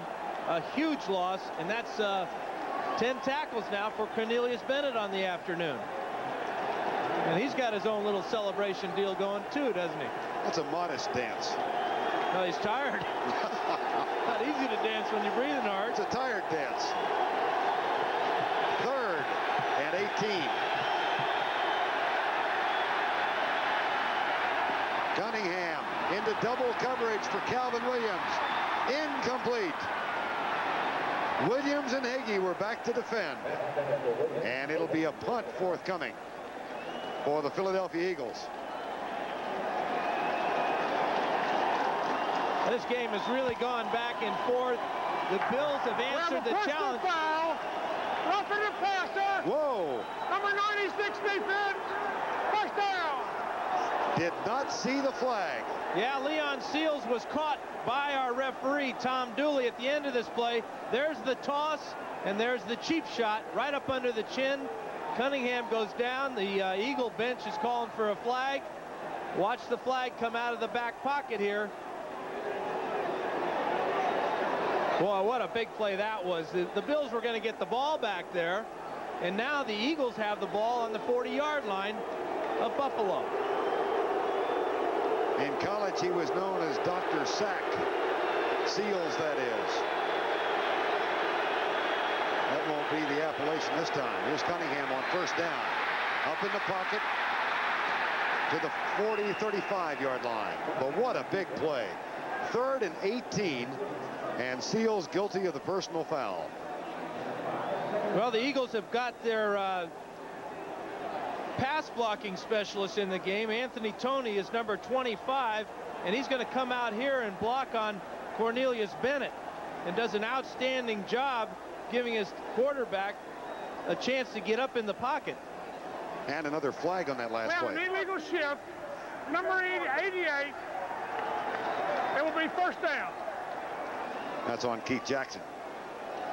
Jackson, by the way, has given up the cello. He used to play the cello, and he's now gotten into rap music. He's made a new rap video that is available for a few bucks in the Philadelphia area. Yeah, and it will give him the plug. It's called Coming Back Hard in 1990. But there's a rumor circulating the Eagles locker room that Milli Vanilli has something to do with it. Well, Kenny Jackson is the one who circulated that rumor. He told Keith Jackson last night, you didn't sing it, Milli Vanilli with it. 1st and 15. 7-point game. 10.5 remaining. Sherman on the delayed run to the left down to the 42-yard line. Ray Bentley with the tackle. Gain of 4, 2nd and 11. But getting back to that roughing the passer penalty against Seals, that's almost like a turnover there, because the Eagles were going to have to punt the ball back to Buffalo, and yet with the penalty they get maintain possession of the ball. And that was only the 4th penalty against Buffalo in the ballgame. 2nd down, 11. Byers in motion. 3-man front. They drop 8.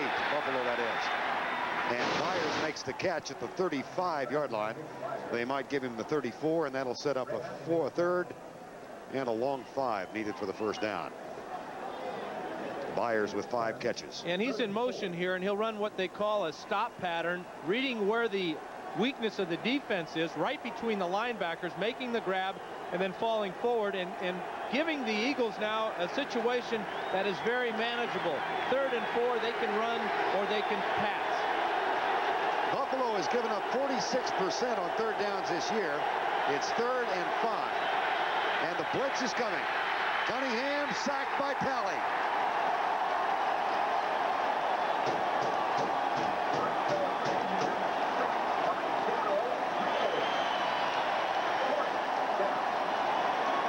Well, the Bills are going to challenge the Eagles offense right here with an all-out blitz, and Cunningham should have dumped the ball right there and But that's part of Randall's game, is getting out of trouble by scrambling around. That time the Bills had too many men for him, and that's Talley's second sack of the day. And his 13th tackle today. Well, we're having some all-pro plays made by Talley and Cornelius Bennett today. Cunningham, 30. The kick is blocked. Steve Tasker, that's the second he's blocked this year.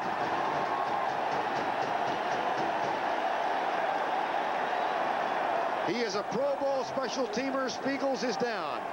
And Tasker, the first guy to see him, because he really drilled him. Got the block and the punter. What a big play for Buffalo. That is the third blocked punt by the special teams of Buffalo. And Spiegels is on the ground. They are coached by Bruce DeHaven, and what a job he has done. Tasker is number 89, coming from the left side here. What a great head fake he put on Edwards there. Got right in on the punter and sets his offense up in great shape.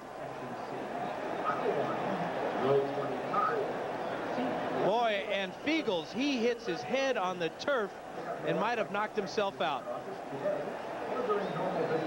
The third block of a punt by the Buffalo Bills this season, the second by Steve Tasker. Time has been called while they tend. Irish Spring Deodorant Soap, the Irish never quit. And by Budweiser, the king of beers. Remember, know when to say when. Jeff Spiegels has already gone for the aspirin on the sideline, and he'll have a headache not only for the rest of this day, but probably all night. Steve Tasker with the block, and Buffalo with a first down at the 50. Thurman Thomas ranging to the left, and this time not much there, and a flag comes flying from the 25-yard line. And you have to think that somebody on the left side of the Bills was holding against the Eagles there. And that's really not what Buffalo had in mind. The Bills want to move the ball down, take as much. Holding, 88, offense, first down. Well, next Sunday, a doubleheader for you on CBS at 12:30 Eastern, the NFL Today, and then Dan and I will be in New York for the Minnesota Giant game.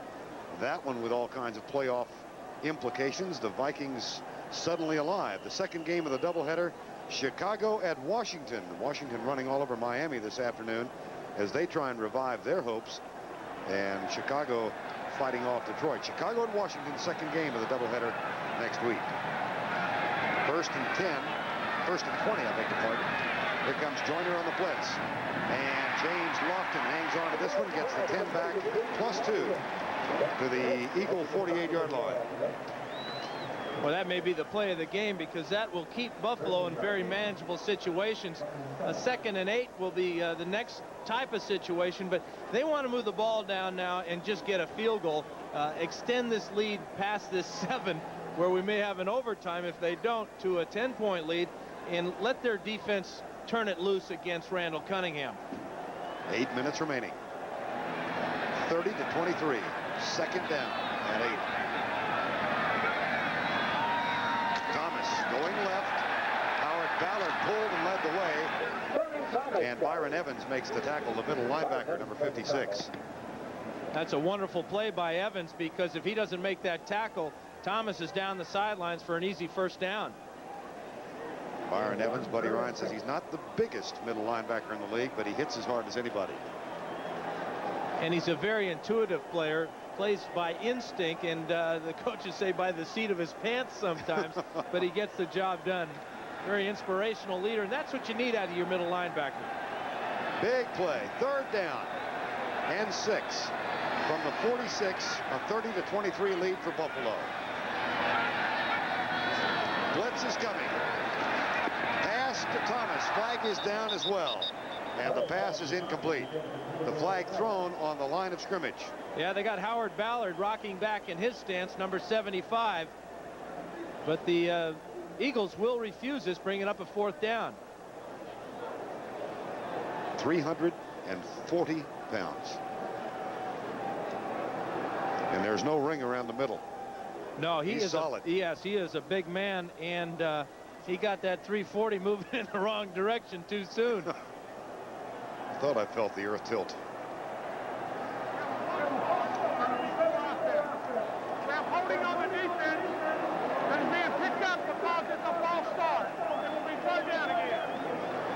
So they'll replay the down.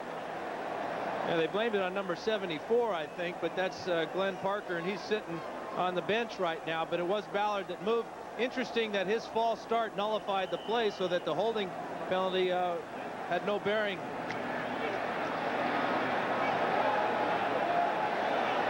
Now they do move the 5-yard penalty back because the play was it was a dead ball foul.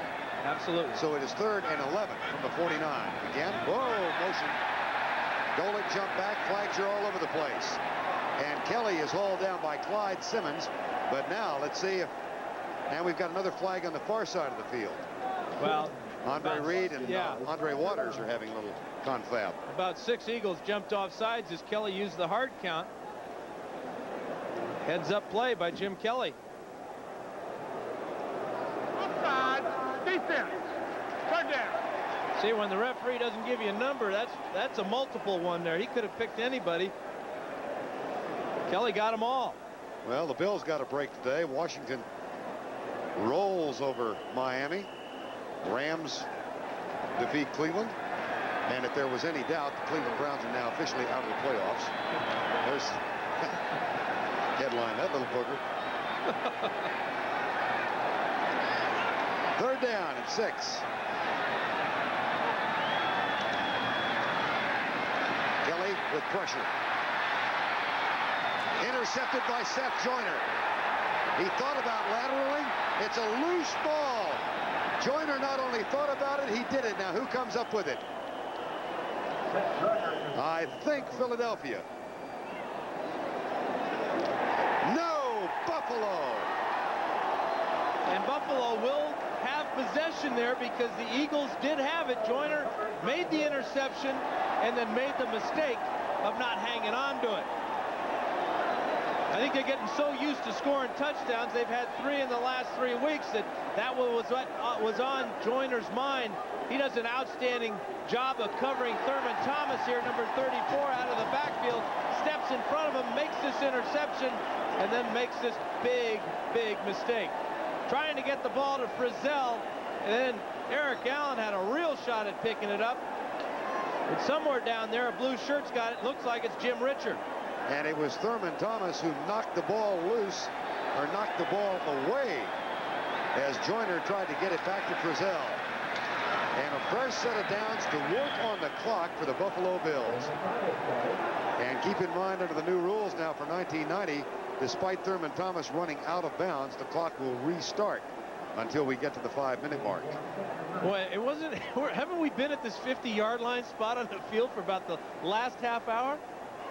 Now this clock will start once the ball is ready for play, as you see right there, and it will stop, go back to the old rules once we get inside that 5-minute. 2nd down.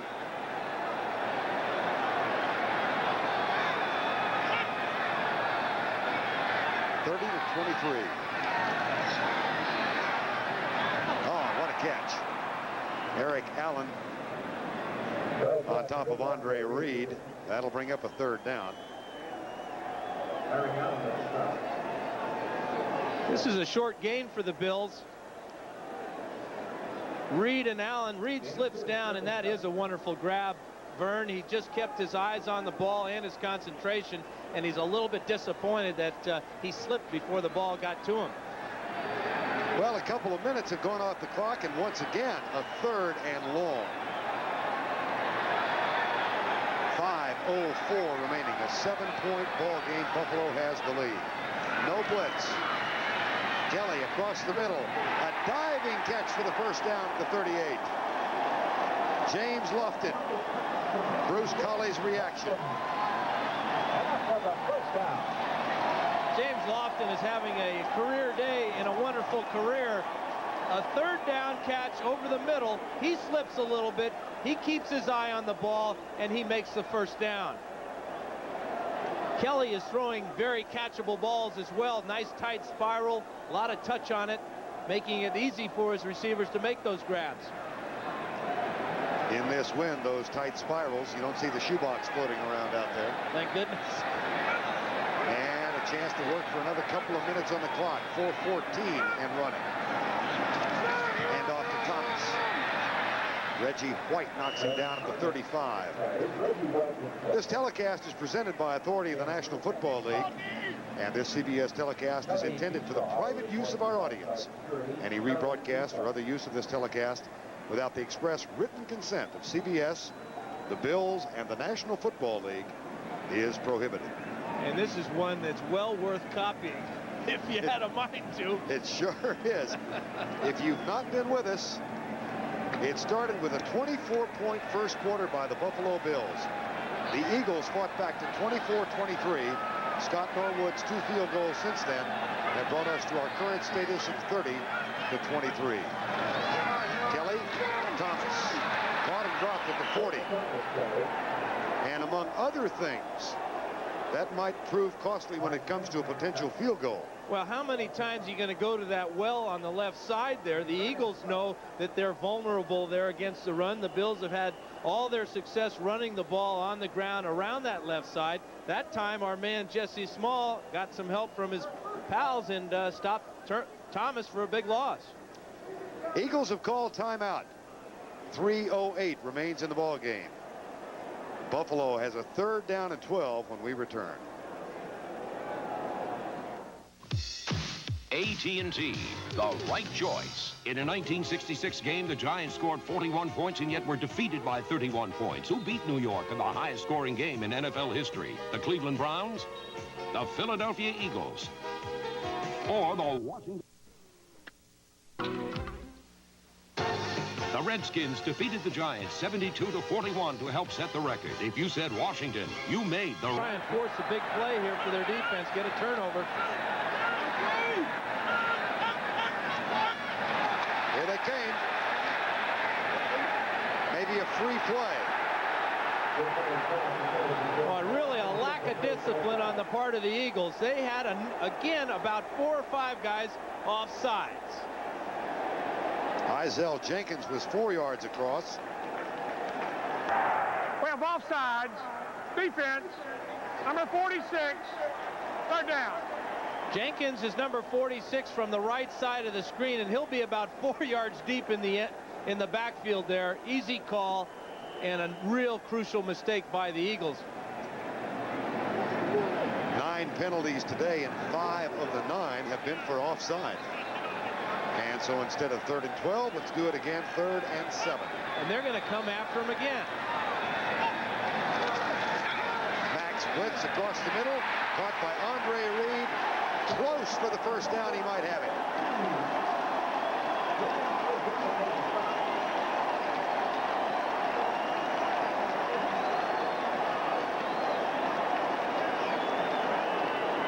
They'll measure. Boy, this is going to be really close. Kelly and Andre Reed both read the blitz at the same time. Reed broke his pattern off on what they refer to as a sight adjustment. The receiver reads the blitz, he breaks his pattern off to the inside, and the quarterback gets him the ball. Perfect execution for Buffalo. You'll see the blitz coming right up the middle against Kelly. He goes right now to where his hot receiver is. There's Reed across the middle, and the athletic ability of Reed and a nice shove there by William Frizzell, and the reach now is just enough for the first down. 7 catches for Andre Reed to complement the 5 of James Lofton. 12 by the Bills wide receivers. Thurman Thomas, Reggie White. Philadelphia has 2 timeouts left. The clock will stop. They use 1 now. And it will stop again, of course, at the 2-minute warning. After the fumble recovery, remember now, Seth Joyner intercepted a Kelly pass. Near midfield, tried to lateral. Buffalo wound up recovering. They put together 7 drives since then. And Thurman Thomas has gone over the 1,000-yard mark. And the fans are reacting to the score on the scoreboard that shows Washington beating Miami. So that'll open up a little breathing room for the Bills if they can hang on here. But they're well within Norwood's field goal range. And I'm sure that's all they're thinking about now, is extending this lead beyond the 7 points. Well, it's not an easy road for, and Chicago has tied it up 17-all. Not an easy road for Buffalo, even if they get the victory today, because they've got Indianapolis left, but that's on the road. Then they've got to travel to the New York Giants. They get Miami at home, and they finish out the season at Washington. A real disadvantage for the Bills. Every year they seem to play more games on the road in December than they play at home. And they're fighting a perennial December swoon. They're doing a good job of changing that around today. Here's Thomas. Inside the 20 to the 17. And the fans here, they talk about that swoon, but the Bills' record here at home is phenomenal. In the last 6 years, they've only lost here twice. We are at the 2-minute warning. Buddy Ryan's Philadelphia Eagles trail by 7, and they desperately need the ball back. They can stop the clock just once more. Mike Lodish got his first sack of the season, number 73. Time of possession in the last 9 minutes. Is that something? Well, that's the reason the Buffalo Bills will win this game, barring an unforeseen turnover and score by the Eagles. Right now, they're just going to run the Eagles out of timeouts, line up and kick a field goal. Thurman Thomas hit by Mike Golick. Thurman Thomas carries. And the Eagles will use their last timeout now, I think, to stop the clock. Okay. Nope, they're going to save it, apparently. They have one left. Boy, this is a mistake if they're not using it right now. They have one timeout remaining, and they're letting all this time go off the clock. It's only second down. Thought Buddy Ryan was going to pat his head and rub his belly there for a minute. That's not easy to do. I know. I can't understand why they're not using that last timeout. Second and 11. Thurman Thomas. It'll be third down, and now they use their final timeout and stop the clock with 1:08 remaining in the game. So Buddy Ryan's ball club out of timeouts, and they still trail by 7. People love the convenience. 80,000 or so on hand. They have enjoyed themselves this afternoon, as it appears the Buffalo Bills will go 10-2 for the season and take a full game lead over the Miami Dolphins in the AFC East. Miami already a loser today. And the Bills, who rang up 24 first quarter points and then squandered all but one of them, can now run out the clock. They do have a third down, however. Third and 11. And here's the toss to Thomas coming to the right side. Seth Joyner knocks him down. It'll be fourth down, but the clock will continue to roll. Real heads-up play by Thurman Thomas. You notice he didn't struggle and try and get that first down. The big thing here is to put his field goal kicker on the field and get these extra 3 points and not risk that fumble. And in the back of your mind, if you're thinking, why kick the field goal, I'm sure that the Bills are aware not only that they can get the 3 points and avoid the possibility of a tie, but Philadelphia has not blocked a kick this season. Well, they're due. You know, if they're going to block one, this is the one to block. You keep thinking back to that interception by Seth Joyner, and he tried to lateral the ball. Thurman Thomas made a nice play on the ball, and the Bills recovered the fumble. Saw Frank Reich call timeout. Buffalo uses one with 17 seconds to go. Bills still have 2 left. And that's a smart play by the Bills, running the clock way down like that. But what it does to the Eagle defense and the special teams that are out there is it takes a little steam out of them. They have to stand out there and regather, get fired up again to try and get into the backfield and make a block on Norwood. Norwood, that first one was mighty impressive. It came into the teeth of that 20-mile-an-hour breeze. And then he kicked one from 21 and 45. And it's 30-23 now with 17 seconds to go in the ball game. And Norwood has not had a great year, but 4 field goals today against the Eagles will make him feel like he had. This will be from 35.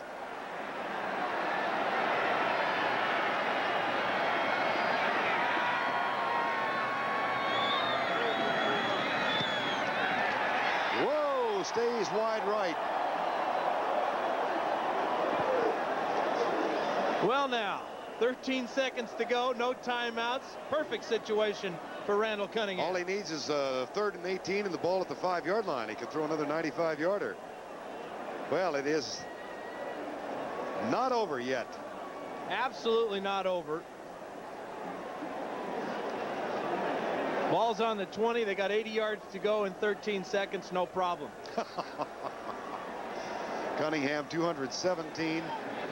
He's thrown 3 touchdowns, but intercepted once. And the alley-oop receivers go wide to the right side, all 3 of them. Cunningham goes short. They lateral it to Byers, who gets out of bounds at the 33-yard line. And they use 6 seconds on that play. So time for 1 more, maybe 2. Yeah, that's the old hook and lateral. Hitch and ladder. A lot of different names for that one. Miami used it one evening, almost ruined my day. I remember it well. Post-game show coming next. Greg and Terry, scores and highlights in the NFL. 7 seconds remaining.